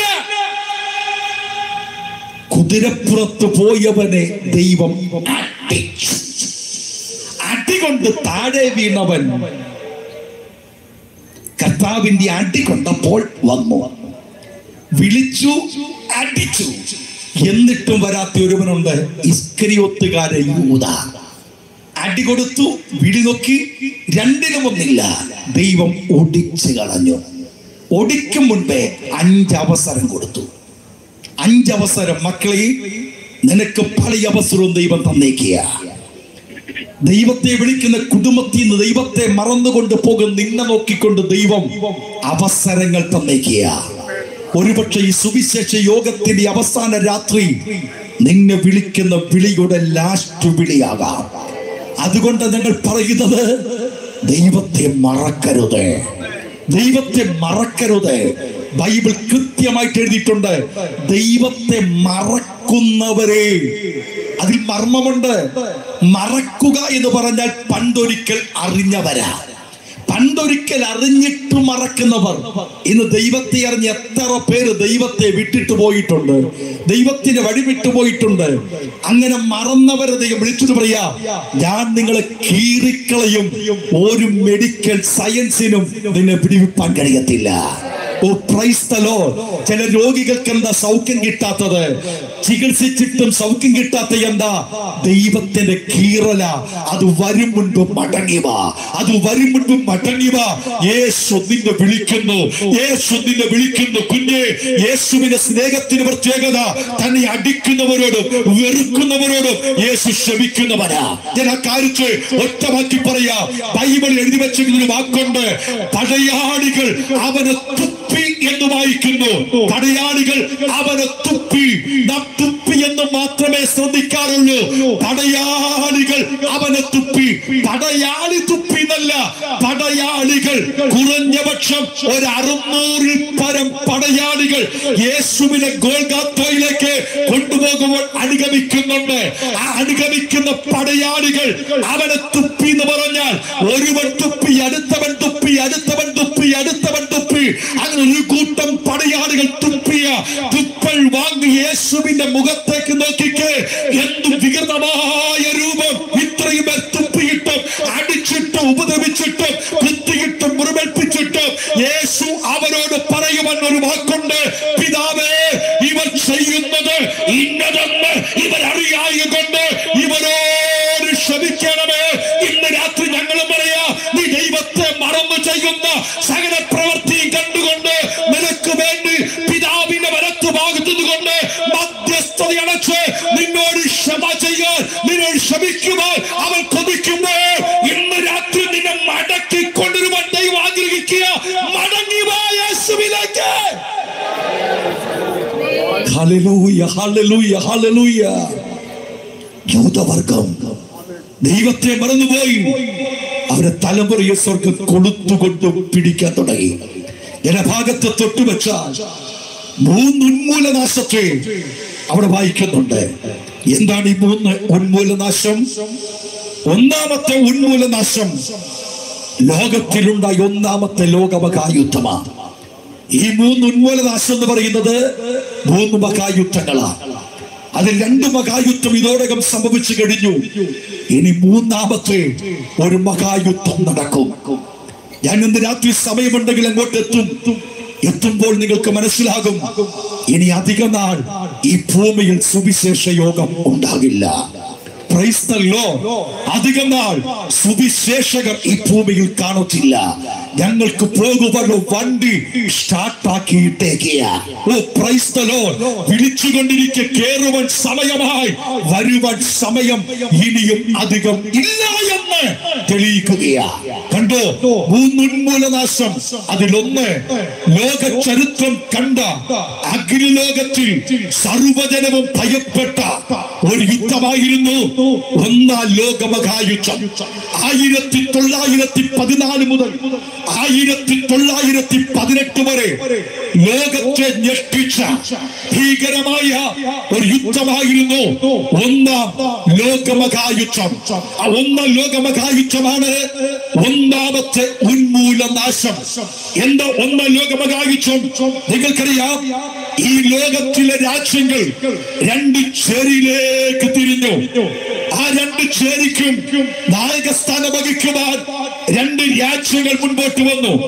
1ാമത്തെ കൂട്ടന് പ്രത്യേകതയായി അവരെ ലോകം വിളിച്ച പിന്നത്തെ പേരാ മധ്യ ശക്തികൾ എന്ന് പറഞ്ഞാൽ മധ്യഭാഗം കേന്ദ്രീകരിച്ച് ഉടലെടുക്കപ്പെട്ട ലോക രാഷ്ട്രങ്ങൾ മധ്യ ശക്തികൾ. ആരൊക്കെയാ? ആസ്ട്രിയ, ഹംഗറി, ടർക്കി, ബൾഗേറിയ ഈ രാജ്യങ്ങൾ ഒന്നിച്ചുകൊണ്ട് ജർമ്മനിയുടെ നേതൃത്വത്തിൽ ഒരു പടയായി ജീവിതത്തിന്റെ ആരംഭം കുറിച്ചുകൊണ്ട് ഒത്തുകൂടി അവർക്കെതിരായി രണ്ടാമതൊരു ചേരി ഉടലെടുത്തു. ആ ചേരിയുടെ പേര് സഖ്യകക്ഷികൾ. സഖ്യകക്ഷികൾക്ക് പിൻപിൽ ഒരു കൂട്ടം രാജ്യങ്ങൾ അണിനിരന്നു. America, Russia, France, Serbia, Japan ഈ രാജ്യങ്ങൾ ബ്രിട്ടന്റെ കീഴിൽ അണിനിരന്നുകൊണ്ട് രണ്ട് ചേരിയായി നിന്ന് ലോക ചരിത്രത്തെ ഞെട്ടിച്ച മഹായുദ്ധം പുറപ്പെട്ടു. 1914 മുതൽ 1918 വരെ ലോക ചരിത്രത്തിൽ ഞെട്ടൽ വിരിച്ചുകൊണ്ട് ചരിത്രത്തിൽ ആദ്യമായി യന്ത്രത്തോക്കുകൾ ചീറ്റാൻ തുടങ്ങി. ചരിത്രത്തിൽ ആദ്യമായി യുദ്ധവിമാനങ്ങൾ അന്തരീക്ഷ കീറി മുറിച്ചു പായാൻ തുടങ്ങി. ചരിത്രത്തിൽ ആദ്യമായി അന്തർവാഹിനി കപ്പലുകൾ ചരിത്രത്തിൽ ആദ്യമായി ഊളിയിട്ട് സമുദ്രത്തിന്റെ അടിപ്പരപ്പിൽ കൂടി ചീറിപ്പായ തുടങ്ങി. അങ്ങനെ യന്ത്രത്തോക്കുകൊണ്ട് യുദ്ധവിമാനം കൊണ്ട് ഭീകരമായ യുദ്ധക്കപ്പലുകൊണ്ട് ലോകത്തെ ഞെട്ടിച്ച മഹായുദ്ധമായിരുന്നു ഒന്നാം ലോക മഹായുദ്ധം. ആ യുദ്ധത്തിന്റെ അവസാനം കൊടുമ്പിരി കൊണ്ടുപോയി 1918 ജപ്പാൻ ജയിക്കുമെന്നും ജർമ്മനി ജയിക്കുമെന്നും ജർമ്മനിയോട് ചേർന്ന തന്റെ കൂട്ടത്തിലുള്ള ആ മധ്യശക്തികൾ വിജയാഘോഷത്തിന് വേണ്ടി ഒരിക്കൽ കൂട്ടിക്കൊണ്ടിരിക്കുമ്പോൾ ബ്രിട്ടൻ പരാജയത്തിന്റെ നെല്ലിപ്പറകയാണെന്ന് തിരിച്ചറിഞ്ഞ സമയം ബ്രിട്ടന്റെ കീഴിൽ അതിശക്തമായി ഗവേഷണം നടത്തുന്ന ഇസ്രായേൽ ശാസ്ത്രജ്ഞന്മാരെ ബ്രിട്ടൻ പ്രസിഡന്റ് വിളിച്ചു വരുത്തി ചോദിച്ചു, ഈ യുദ്ധത്തിൽ വിജയിക്കുവാൻ നമ്മുടെ പക്കൽ വല്ലതുമുണ്ടോ? ഇസ്രായേൽ ശാസ്ത്രജ്ഞന്മാരിൽ ദൈവബന്ധമുള്ള ചിലർ വിശുദ്ധ ബൈബിൾ വായിച്ചു. ബൈബിൾ വായിച്ചപ്പോൾ ബൈബിളിൽ എഴുതിയിട്ടുണ്ട്, നീ സമുദ്രത്തിന്റെ ആഴത്തിൽ പോയിട്ടുണ്ടോ? ഈ യോബിലേക്ക് നീ സമുദ്രത്തിന്റെ ആഴത്തിൽ പോയിട്ടുണ്ടോ? നീ അതിനകത്തുള്ള മഞ്ഞുകട്ടകൾ ദർശിച്ചിട്ടുണ്ടോ? ഈ വാക്യം ഇസ്രായേൽ ശാസ്ത്രജ്ഞന്മാരെ മനസ്സിലാച്ചു. അവർക്ക് മനസ്സിലായി, കടൽ മാർഗം ഇരിക്കുന്ന യുദ്ധക്കപ്പലുകളെ തരണം ചെയ്തുകൊണ്ട് മറുരാജ്യത്തുള്ള നമ്മുടെ സഖ്യകക്ഷികളുടെ യുദ്ധ ഉപകരണങ്ങൾ ഇവിടെ എത്തണമെങ്കിൽ ശത്രുവിന്റെ കണ്ണു വെട്ടിക്കണം. അതിന് ബൈബിൾ തെളിയിച്ചു കൊടുത്തു. ഐസ് ക്യൂബിനകത്ത് യുദ്ധ ഉപകരണങ്ങൾ കയറ്റി കടൽ വഴി അയക്കുക. ഈ ശത്രുക്കളറിയാതെ ഇസ്രായേലിന്റെ ബുദ്ധി കൊണ്ട് കടൽ വഴി ഐസ് ക്യൂബിൽ യുദ്ധ ഉപകരണങ്ങൾ അയച്ചു.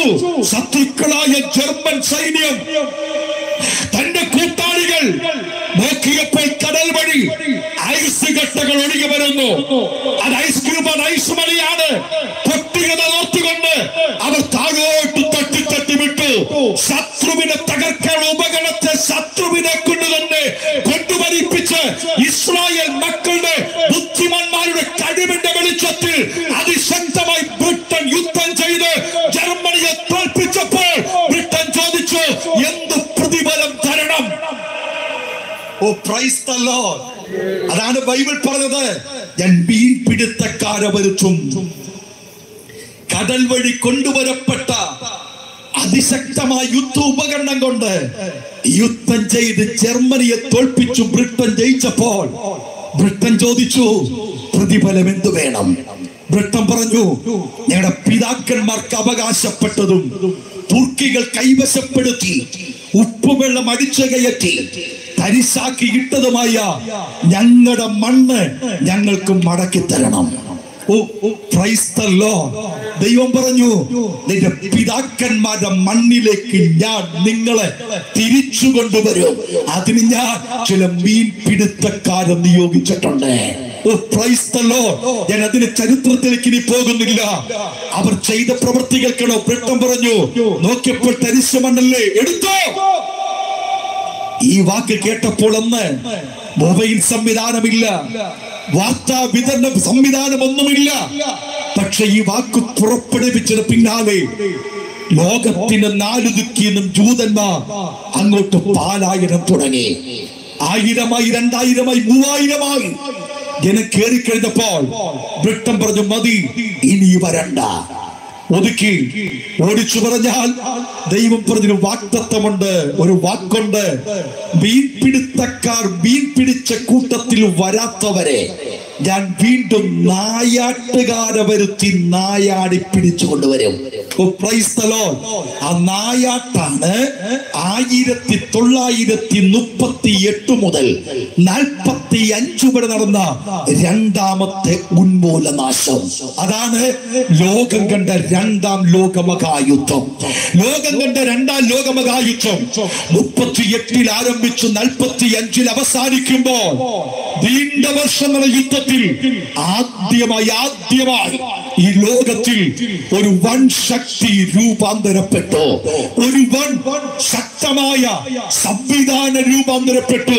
ഓടിച്ചു പറയാ, മരണത്തിന്റെ വക്കത്തിലകപ്പെട്ട് പരാജയത്തിന്റെ ഭീതി മനച്ചറിഞ്ഞ ബ്രിട്ടൻ 1945 വിജയിക്കുവാൻ കഴിയത്തില്ലെന്ന് കണ്ടപ്പോൾ ഇസ്രായേൽ ശാസ്ത്രജ്ഞൻ വൈസ്മാനോട് ചോദിച്ചു, ഈ യുദ്ധത്തിൽ ജയിക്കുവാൻ നിന്റെ പക്കൽ വല്ലതുമുണ്ടോ?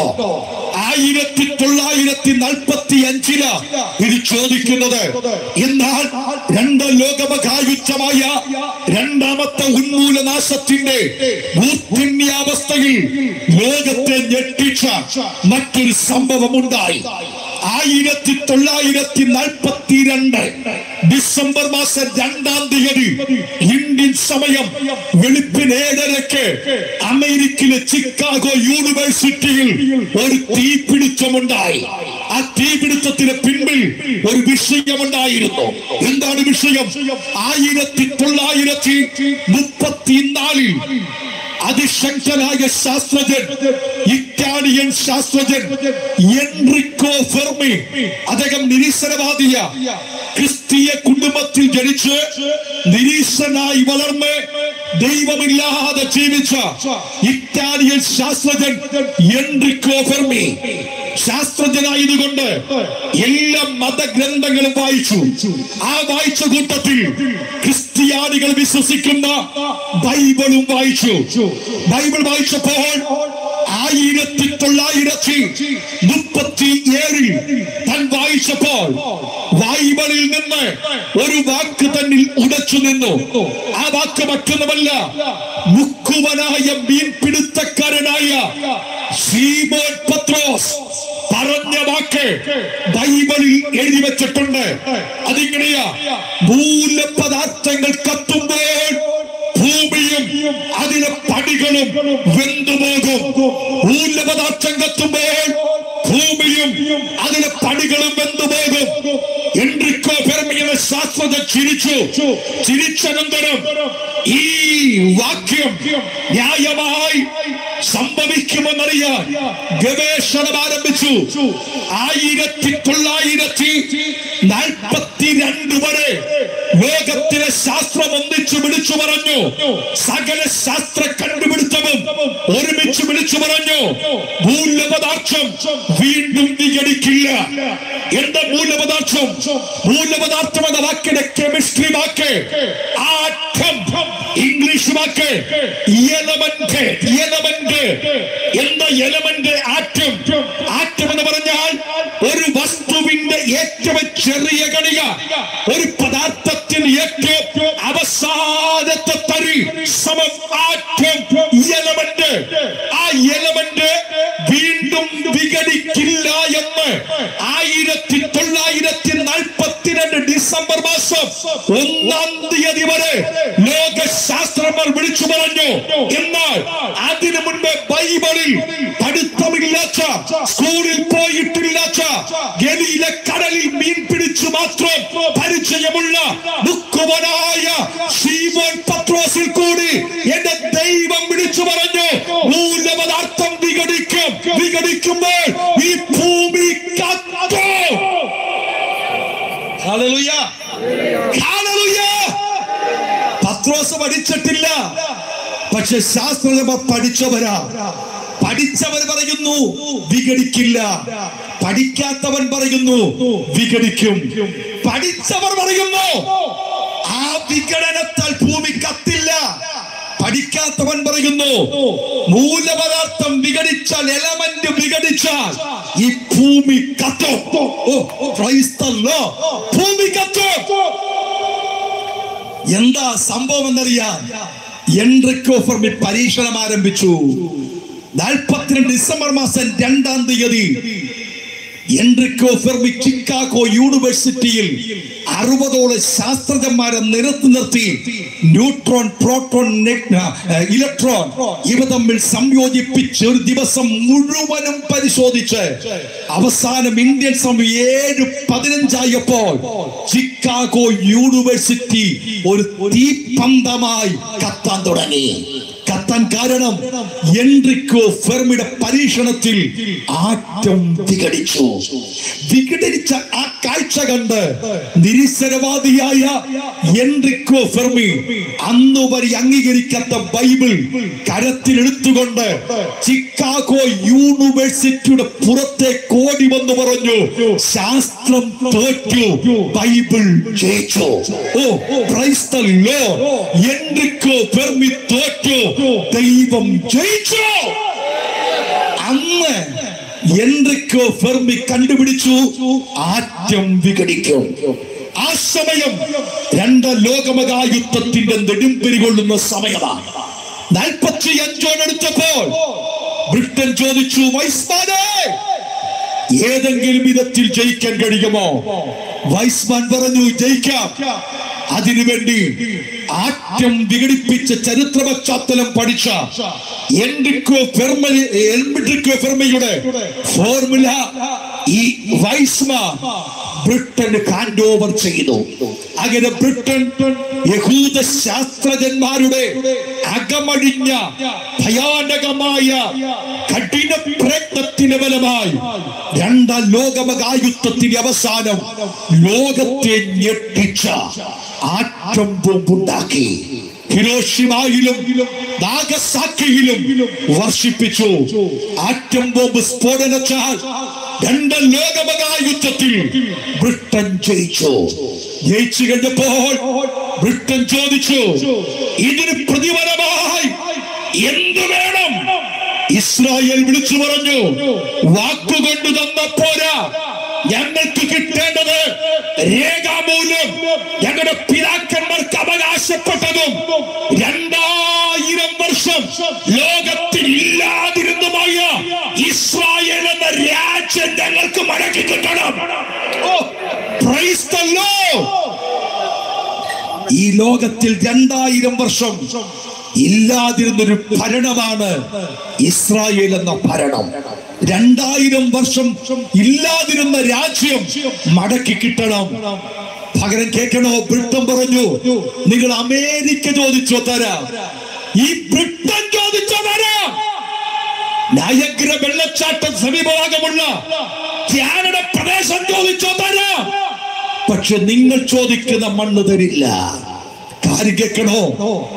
ബ്രിട്ടൻ യഹൂദന്മാർ വൈരാഗ്യമുണ്ടായിട്ടല്ല, കൊടുക്കാൻ വിഷമമുണ്ടാകാൻ കാരണം ബ്രിട്ടൻ ആഗ്രഹം പ്രകടിപ്പിക്കുവാൻ യഹൂദൻ ആഗ്രഹം പ്രകടിപ്പിച്ച ഈ മണ്ണിന് ചുറ്റും കിടക്കുന്നത് 24 അറബി രാജ്യങ്ങളാണ്. 24 അറബി രാജ്യങ്ങൾ യഹൂദനെ തുരത്താൻ വേണ്ടി കാത്തിരിക്കുന്നവരാ. അവർക്ക് നടുവിൽ പൊട്ടായി ജൂതന്റെ രാജ്യം വന്നു കഴിഞ്ഞാൽ ലോകത്തിൽ സമാധാനം ഉണ്ടാകത്തില്ലെന്ന് ബ്രിട്ടൻ തിരിച്ചറിഞ്ഞു. അവിടെ ബ്രിട്ടൻ പറഞ്ഞു, ഏത് രാജ്യം ചോദിച്ചോ തരാം, പക്ഷെ ഇത് മാത്രം ചോദിക്കരുത്.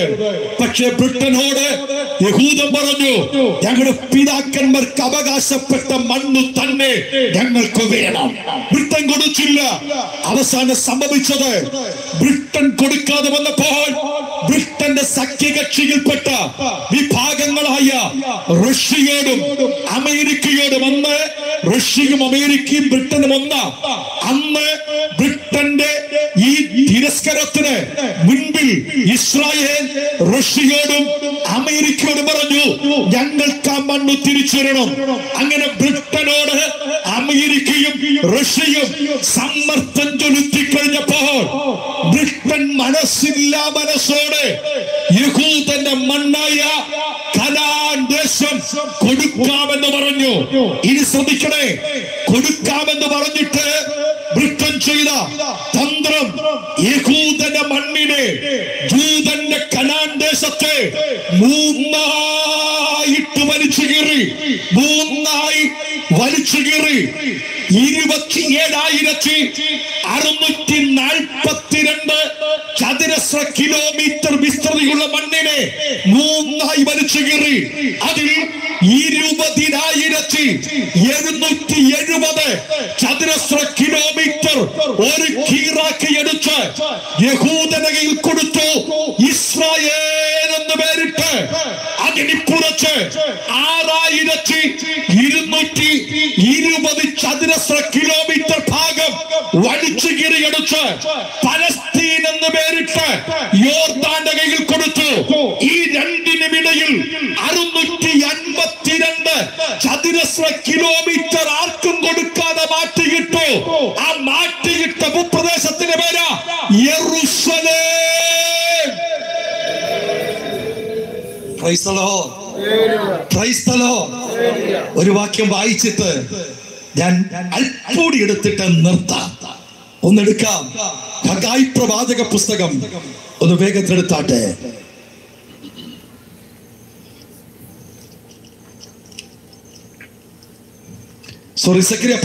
സെക്രിയ പ്രവാചക പുസ്തകം 12-ാം അധ്യായം അതിന് 3-ാമത്തെ വാക്യം. സെക്രിയ പ്രവചനം 12-ൽ 3-ാമത്തെ വാക്യം. അന്നാളിൽ ഞാൻ യെരൂശലേമിനെ ഞാൻ യെരൂശലേമിനെ സകല ജാതികൾക്കും ഭാരമുള്ള കല്ലാക്കി വെക്കും. അതിനെ ചുമക്കുന്നവരൊക്കെയും കഠിനമായി മുറിവേൽക്കും. ഭൂമിയിലെ സകല രാജ്യങ്ങളും അതിന് വിരോധമായി കൂടി വരും. ഇനി ഈ വാക്യം പ്രസംഗിക്കണമെങ്കിൽ കുറഞ്ഞത് 1 മണിക്കൂറെങ്കിലും വേണം. എന്റെ മുൻപിൽ അത് കിട്ടില്ല. മാക്സിമം ഒരു 10 മിനിറ്റേ കിട്ടൂ. ഒന്നുമാകില്ല. കല്ലിന്മേൽ ശേഷിക്കാത്ത കാലത്തിലേക്ക് വരുവാൻ ഇനിയും സമയം ഒത്തിരി പ്രസംഗിക്കേണ്ടി വരും. എന്നാലും ചിലതോർപ്പിക്കാതിരിക്കാൻ പറ്റില്ല.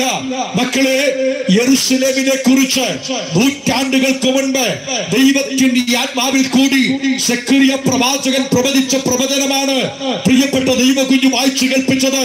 അന്നാളിൽ ഞാൻ യെരൂശലേമിനെ, യെരൂശലേമിനെ ജൂതന്റെ മണ്ണിനെ മൂന്നാക്കി വലിച്ചു കീറിയതിൽ 652 ചതുരശ്ര കിലോമീറ്റർ വിസ്തൃതിയായി സോളമൻ രാജാവ് 35 ഏക്കറിനകത്ത് പണിയപ്പെട്ടിരുന്ന യെരൂശലേം ദൈവാലയം സ്ഥിതി ചെയ്തിരുന്ന യെരൂശലേം എന്ന സ്ഥലം. ഈ യെരൂശലേമിനെ കുറിച്ച് പഠിക്കുമ്പോൾ യെരൂശലേമിന്റെ 3 അവസ്ഥ പഠിക്കണം. ഇന്നലകളിൽ യെരൂശലേം, ഇന്നുകളിൽ യെരൂശലേം, നാളകളിൽ യെരൂശലേം. ഈ 3 കാലം പഠിക്കണം.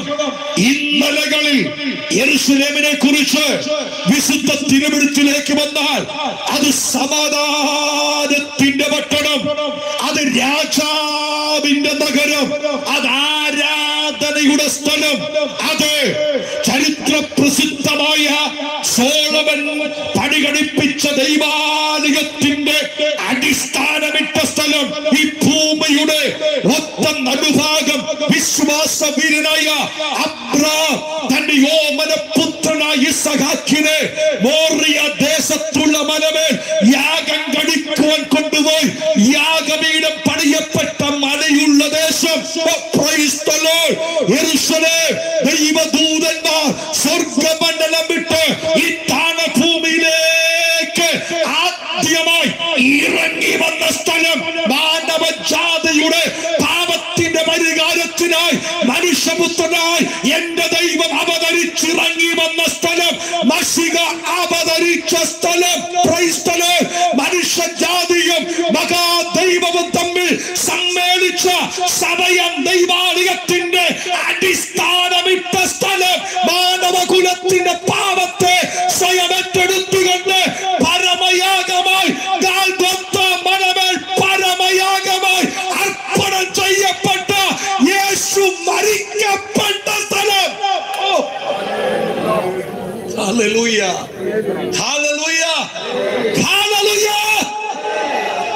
ഇന്നലകളിൽ ഈ യെരൂശലേം അനുഗ്രഹമായിരുന്നു. ജനത്തെ പറയുന്നുള്ളൂ, ഇന്നുകളിൽ ഈ യെരൂശലേം ആരാധനയില്ലാത്ത, ഈ യെരൂശലേം ദൈവാത്മാവില്ലാത്ത, ഈ യെരൂശലേം വാശിയും വൈരാഗ്യവും ചോരയും ഒഴുകുന്ന മണ്ണായി മാറപ്പെട്ടു. നാളുകളിൽ എന്റെ പൊന്നപ്പച്ചന്റെ കാല് കുത്താൻ പോകുന്ന മണ്ണ്. ഓ പ്രൈസ് ദി ലോർഡ്. അത് വലിയ വിഷയമാ, അങ്ങോട്ട് പോകുന്നില്ല. എന്നാൽ ബൈബിൾ പറയുന്നു, ഈ യെരൂശലേമിനെ ചുമക്കുന്നവൻ കഠിനമായി മുറിവേൽക്കും.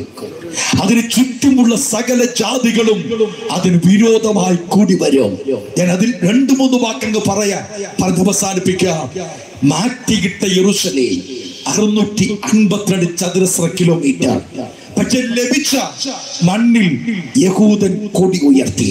1948 മെയ് മാസം 14-ാം തീയതി ഇസ്രായേൽ തന്റെ രാജ്യത്തിൽ കൊടി ഉയർത്തി.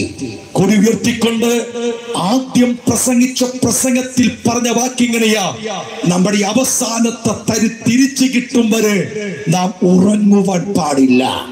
അങ്ങനെ തന്റെ അവസാനം മണ്ണുവരെ കിട്ടാൻ കൊതിച്ചുകൊണ്ടിരുന്ന യഹൂദൻ ദിവസങ്ങൾ തള്ളിവിട്ടു. അങ്ങനെ ഇരിക്കെ 1967 24 അറബി രാജ്യങ്ങൾ ഒന്നിച്ചുകൂടിയിട്ട് അവർക്ക് നടുവിൽ ഒരുവൻ എഴുന്നേറ്റു. അവന്റെ പേര് അബ്ദുൽ നാസർ. അബ്ദുൽ നാസർ മദനിയല്ല, അബ്ദുൽ നാസർ എന്ന ഇറാന്റെ ചരിത്ര പ്രസിദ്ധ വ്യക്തിപ്രഭ എഴുന്നേറ്റിട്ട് പറഞ്ഞു, നമുക്ക് നടുവിൽ ഒരു ദുഷ്ടൻ എഴുന്നേറ്റിട്ടുണ്ട്. നമുക്ക് നടുവിൽ എഴുന്നേറ്റ യഹൂദൻ എന്ന ദുഷ്ടനെ ഭൂമിയിൽ തുടച്ചെറിയണം. അതിനുവേണ്ടി ഒന്നിക്കണം. അങ്ങനെ ജൂതനെതിരായിട്ട് 24 അറബി രാജ്യങ്ങൾ ഒന്നിച്ചുകൂടി. അവർ ഒന്നിച്ചുകൂടിയിട്ട് ഒരു വൻ സമൂഹമായി യഹൂദനെതിരെ കച്ചകെട്ടി പുറപ്പെടുവാൻ തുടങ്ങി. അവർ ഒന്നിച്ചുകൂടിയിട്ട് ജൂതർക്കെതിരെ കച്ചകെട്ടി പുറപ്പെട്ടിട്ട് പറഞ്ഞു, വെറും ഒറ്റ മണിക്കൂർ കൊണ്ട് യഹൂദ രാജ്യം തകർത്ത് മുഴുവൻ ഇസ്രായേലിനെയും മണ്ണിനംശയാക്കി ഭൂമിയിൽ തുടച്ചെറിയാം എന്ന് പറഞ്ഞുകൊണ്ട് അവർ 24 രാജ്യവും ചേർന്ന് ഒരു വൻ സൈന്യം രൂപീകരിച്ചു.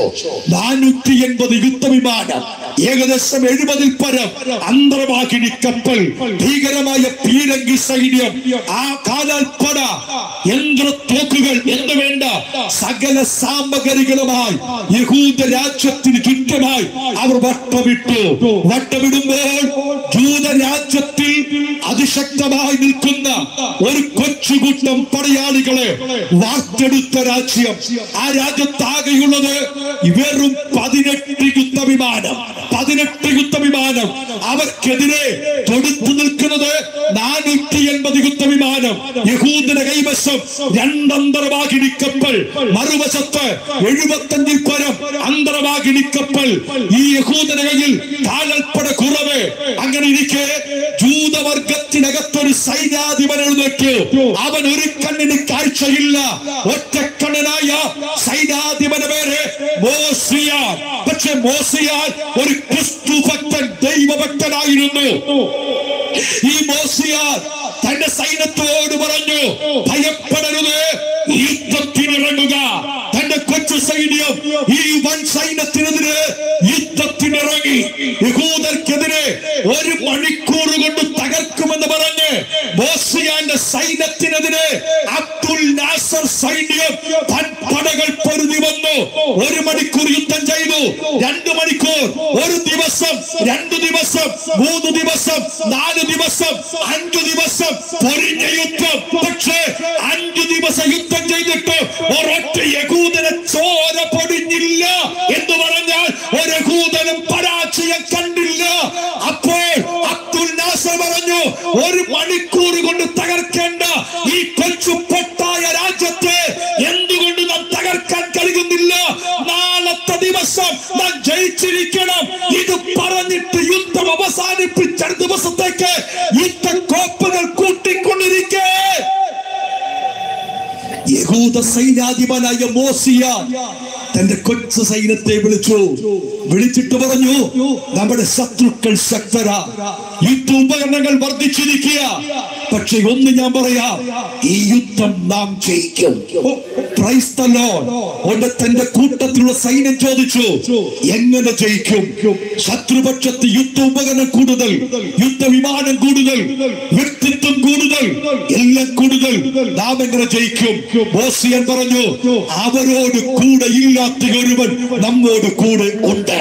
ഓ പ്രൈസ് ദി ലോർഡ്. ഇന്ന് രാത്രി ആത്മീക ദൂത് ഞാൻ പറയാം, നിന്റെ ശത്രുവിന്റെ വില കൂടിക്കാണും, നിന്റെ ശത്രുവിന്റെ അംഗബന്ധം കൂടിക്കാണും, അവരെ കൈവശം ശക്തമായ പലതും കാണും, പക്ഷേ നിന്നോടൊപ്പം അവരോട് കൂടെ ഇല്ലാത്ത ഒരുവൻ ഉണ്ട്. ഓ പ്രൈസ് ദി ലോർഡ്. സൈന്യം ചോദിച്ചു, മോസിയാനെ, നമ്മോട് കൂടെയുള്ള അവൻ ആര്? മോസിയൻ പറഞ്ഞു, നമ്മുടെ പിതാക്കന്മാർക്ക് വേണ്ടി പ്രവർത്തിച്ച സാക്ഷാൽ ദൈവം നമ്മോട് കൂടെ ഉണ്ട്. ഇന്ന് രാത്രി ഞാൻ ഉറക്കെ പറയട്ടെ, ലോകം മുഴുവൻ നിനക്കെതിരാണെങ്കിലും, ലോകം മുഴുവൻ നിന്നെ ഒറ്റപ്പെടുത്തിയാലും, ദൈവം നിന്റെ കൂടെ ഉണ്ടെങ്കിൽ നിന്നെ തകർക്കാൻ ആർക്കും സാധ്യമല്ല, നിന്നെ മുടിക്കുവാൻ ആർക്കും സാധ്യമല്ല. നിന്റെ തലമുറ ഇല്ലാതാകും, നിന്റെ തലമുറയുടെ അഡ്രസ് ഇല്ലാതാക്കും, നിന്റെ കുടുംബത്തിൽ ശവപ്പെട്ടി വന്ന് നിലക്കുമെന്ന് ബന്ധുക്കളിൽ ലോകവും നിന്നെ ചൂണ്ടി പറഞ്ഞുവെങ്കിൽ, ദൈവം നിന്നെ ചൂണ്ടി പറയുന്നു, അവർ നിന്നെ തൊടത്തില്ല, ഞാൻ നിന്നോട് കൂടെയുണ്ട്. Hallelujah, hallelujah.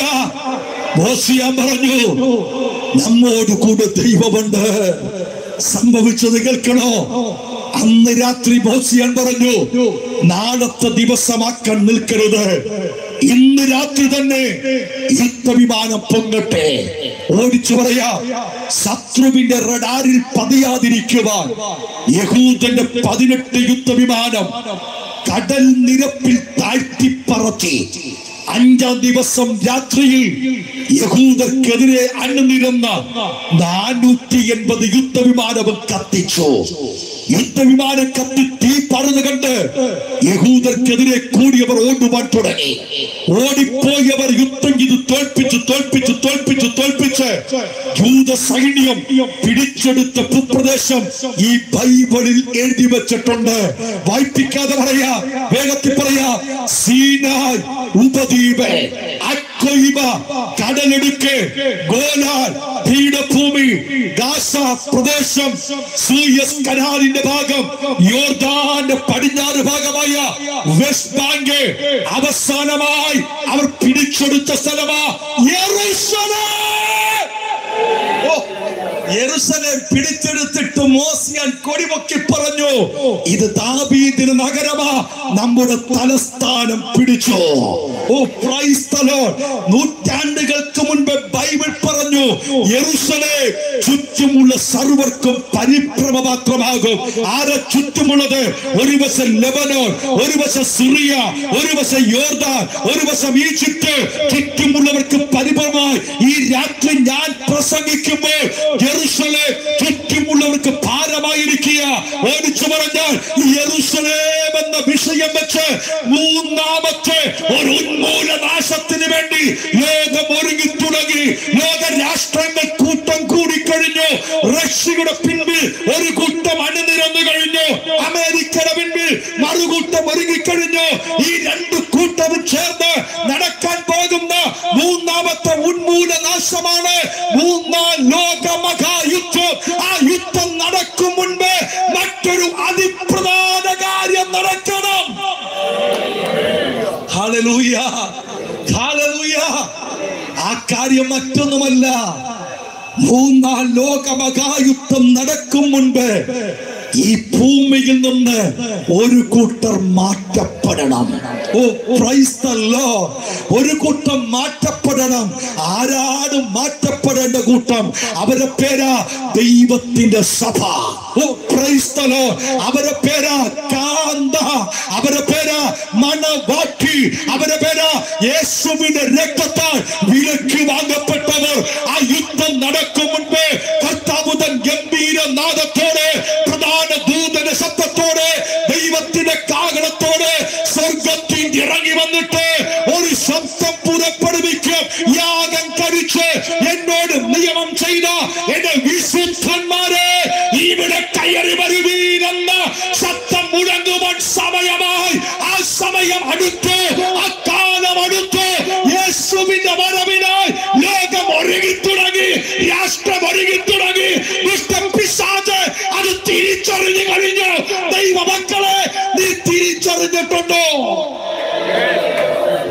എന്റെ യേശുവിന്റെ വരവെടുത്തു. ഞാൻ വാക്ക് അവസാനിപ്പിക്കുവാൻ പോകുക. ആ വരവിൽ കൈവിടപ്പെട്ടു പോയാൽ ഭീകരമായ അവസ്ഥകൾ മുൻപിൽ വരാൻ പോകുക. ആ വരവിൽ കൈവിടപ്പെട്ട് കഴിഞ്ഞാൽ 7 വർഷം ഭൂമിയിൽ ഒരേകാധിപത്യ ഭരണം വരും. ആ കാലഘട്ടത്തിൽ സംഭവിക്കുന്ന വിഷയത്തെ കുറിച്ച് ബൈബിൾ പറഞ്ഞിട്ടുണ്ട്.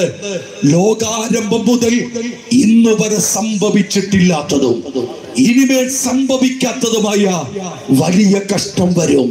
ആ കഷ്ടം വരും മുൻപ് ഈ ഭൂമിയിൽ നിന്ന് ഇഷ്ടപ്പെട്ടത് മാറുവാൻ സമയമായി. ആ മാറേണ്ട കൂട്ടർക്ക് ഒറ്റ വാക്കിൽ ഉത്തരം പറയാം: ദൈവസഭ. ആ ദൈവസഭയുടെ ക്വാളിഫിക്കേഷൻ പറയാ: 1, മാനസാന്തരപ്പെടണം. മാനസാന്തരം എന്ന് പറഞ്ഞാലേ 8 കാര്യം നടക്കണം.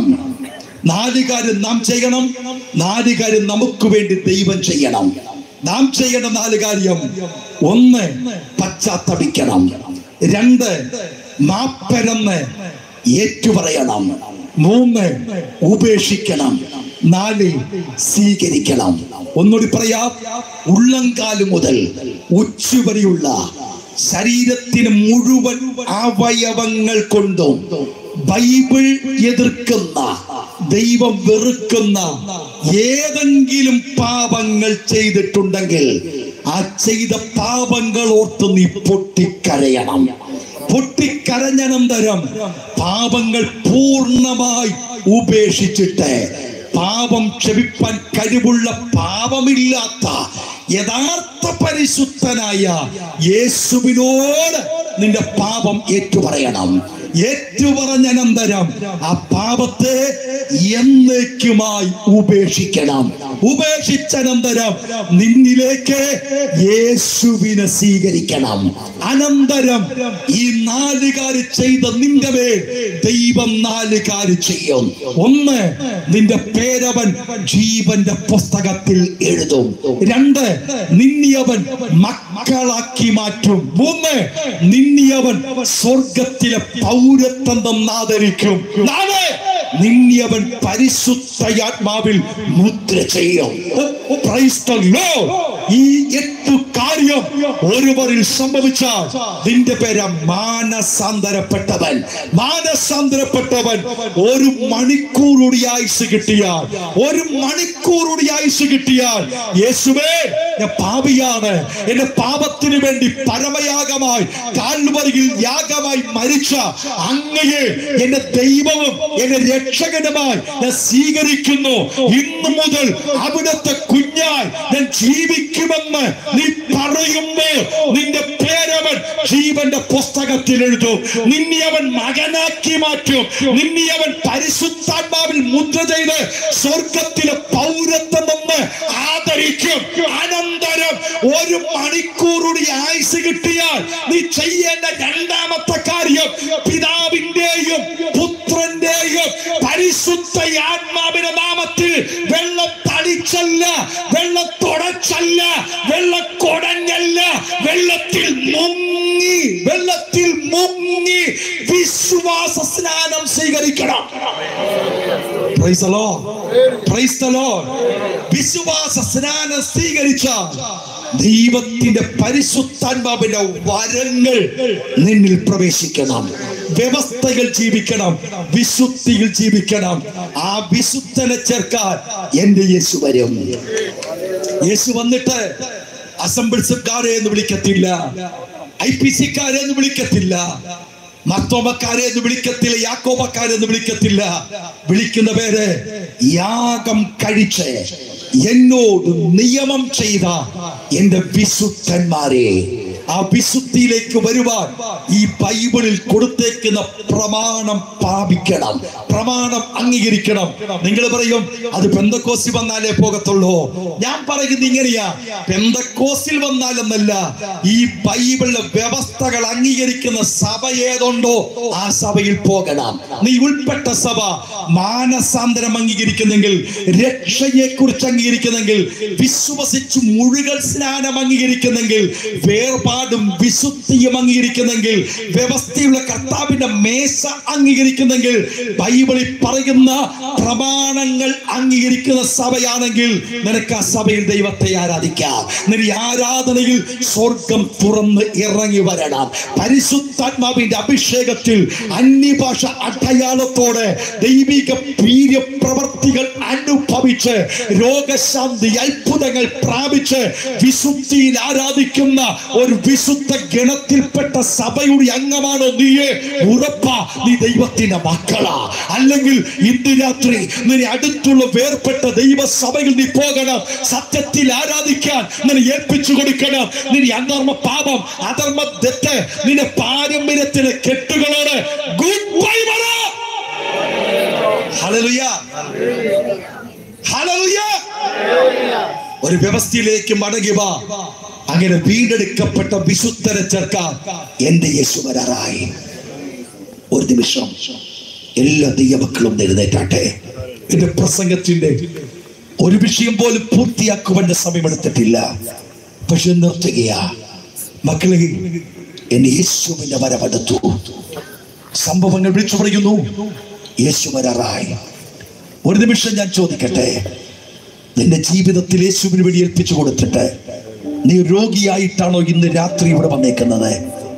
യേശു നിന്നെ രോഗിയായി വിടുവാൻ ആഗ്രഹിക്കുന്നില്ല. നിന്റെ രോഗം യേശു മാറ്റാൻ പോകുക. നിന്റെ ബന്ധനം യേശു അഴിക്കാൻ പോകുക. നിന്റെ കെട്ടുകൾ യേശു പൊട്ടിക്കാൻ പോകുക. നീ നിൽക്കുന്ന സ്ഥാനത്ത് ആരും മുൻപോട്ട് വരുവാൻ ഞാൻ പറയുന്നില്ല. നിൽക്കുന്ന സ്ഥാനത്ത് നിന്റെ കൈ രോഗമുള്ള ഭാഗത്ത് നീ വെച്ചിട്ട് പറ, യേശുവേ, ഞാൻ നിന്റെ മകളാ, ഞാൻ നിന്റെ മകനാ. അവിടുത്തെ മക്കളെങ്കിൽ എനിക്ക് അവകാശമുണ്ട്. എന്റെ രോഗത്തെ സൗഖ്യമാക്കണമേ, എന്റെ പ്രശ്നത്തിന് പരിഹാരം തരണമേ. ഇന്ന് എനിക്കൊരു വിടുതലിന്റെ രാത്രിയായി, ഒരു വിടുതലിന്റെ രാത്രിയായി ഇന്ന് രാത്രി തീർക്കണമേ. ആര് പ്രാർത്ഥിക്കും? നിന്റെ രോഗം യേശു മാറ്റാൻ പോകുക. നീണ്ട 12 വർഷം രക്തസ്രാവമായ സ്ത്രീ യേശുവിന്റെ വർത്തമാനം കേട്ടിട്ട് ഇങ്ങനെ പറഞ്ഞു, അവന്റെ വസ്ത്രത്തിന്റെ തൊങ്ങലെങ്കിലും തൊട്ടാൽ ഞാൻ സൗഖ്യം പ്രാപിക്കും, രക്ഷ പ്രാപിക്കും. സംശയിക്കാതെ വിശ്വസിച്ചു പറഞ്ഞ അവൾക്ക് യേശു സൗഖ്യം കൊടുത്തുവെങ്കിൽ ഇന്ന് രാത്രി സംശയിക്കാതെ വിശ്വസിക്ക്, സംശയിക്കാതെ വിശ്വസിക്ക്. യേശു നിന്നെ സൗഖ്യമാക്കുന്ന രാത്രിയാ. യേശു നിന്നെ വിടുവിക്കുന്ന രാത്രിയാ. യേശു നിന്നെ അനുഗ്രഹിക്കുന്ന രാത്രിയാ. ആ വിശ്വാസമുള്ളവർ കരമടിച്ച് ദൈവത്തെ സ്തുതിച്ചാട്ടെ. ആ വിശ്വാസമുള്ളവർ കരമടിച്ച് ദൈവത്തെ സ്തുതിച്ചാട്ടെ. നിന്റെ രോഗങ്ങൾ വിട്ടുമാറുന്ന, ബന്ധനങ്ങൾ അഴിയുന്ന, കെട്ടുകൾ പൊട്ടുന്ന, പാരമ്പര്യത്തിന്റെ കെട്ടുകൾ അഴിഞ്ഞു മാറുന്ന, പാരമ്പര്യത്തിന്റെ ബന്ധനങ്ങൾ അഴിഞ്ഞു മാറുന്ന രാത്രിയോ ഈ രാത്രി മാറട്ടെ. യേശുവിനെ അറിയുന്ന, യഥാർത്ഥ വിശ്വാസം തിരിച്ചറിയുന്ന, വ്യവസ്ഥകൾ തിരിച്ചറിയുന്ന, സത്യം തിരിച്ചറിയുന്ന, സത്യാത്മാവിൽ ആരാധിക്കുവാൻ വിളിക്കപ്പെട്ട രൂപത്തെ കുറിച്ച് തെളിച്ചായി അറിയുന്ന ഒരു കൂട്ടമായി ഇന്ന് രാത്രി മാറുവാൻ യേശു ഇഷ്ടപ്പെടുന്നു. നമുക്ക് ഒരുമിച്ച് കരമടിക്കാം, നാഥനോട് പാടാം, ചേർന്ന് പാടാം, ഒരുമിച്ച്.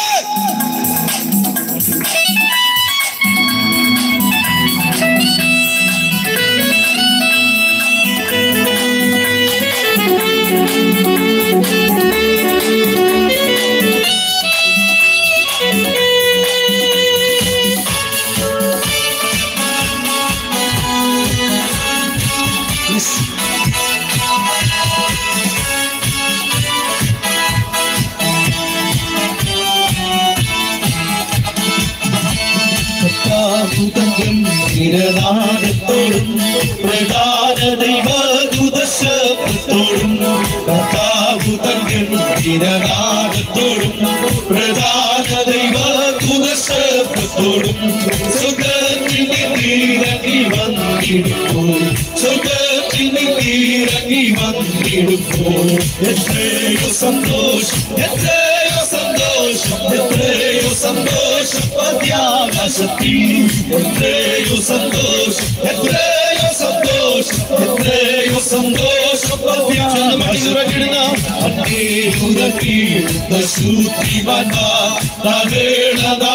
കേൾക്കുന്ന മാത്രയിൽ പണ്ടേലുറങ്ങി കേൾക്കുന്ന മാത്രയിൽ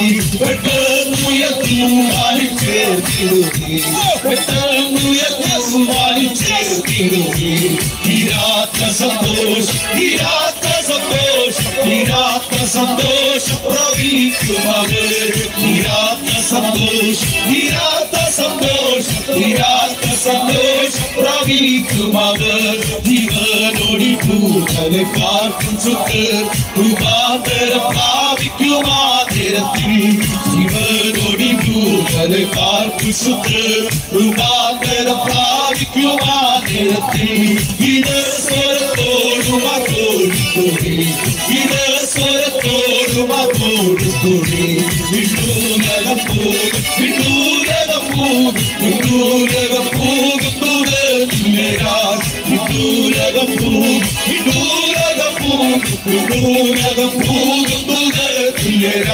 കുഞ്ഞാട്ടിൻ കല്യാണ മകൾ തീരത്തിൽ തന്റെ കാതയാകും വിശുദ്ധ സഭ കുഞ്ഞാട്ടിൻ കല്യാണ മകൾ തീരത്തിൽ തന്റെ കാതയാകും വിശുദ്ധ സഭ അടിയറക്കുള്ളിൽ കടക്കുമത്താൽ അടിയറക്കുള്ളിൽ കടക്കുമത്താൽ എന്തെന്ത് സന്തോഷം എന്തെന്ത് സന്തോഷം എന്തെന്ത് സന്തോഷമുണ്ടാം അവർക്ക് എന്തെന്ത് സന്തോഷം എന്തെന്ത് സന്തോഷം സന്തോഷമുണ്ടാം അവർക്ക് എത്രയോ സന്തോഷം എത്രയോ സന്തോഷം എത്രയോ സന്തോഷം പ്രത്യാകാശത്തിൽ എത്രയോ സന്തോഷം എത്രയോ സന്തോഷം എത്രയോ സന്തോഷം പ്രത്യാകാശത്തിൽ തീരാത്ത സന്തോഷം തീരാത്ത സന്തോഷം തീരാത്ത സന്തോഷം പ്രാപിക്കും അവർ തീരാത്ത സന്തോഷം തീരാത്ത സന്തോഷം തീരാത്ത സന്തോഷം പ്രാപിക്കും അവർ തീരാത്ത സന്തോഷം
സഹോദര സഹോദരി, ഇന്ന് രാത്രി എന്റെ ജീവിത കർത്താവിനായി കൊടുക്കേ.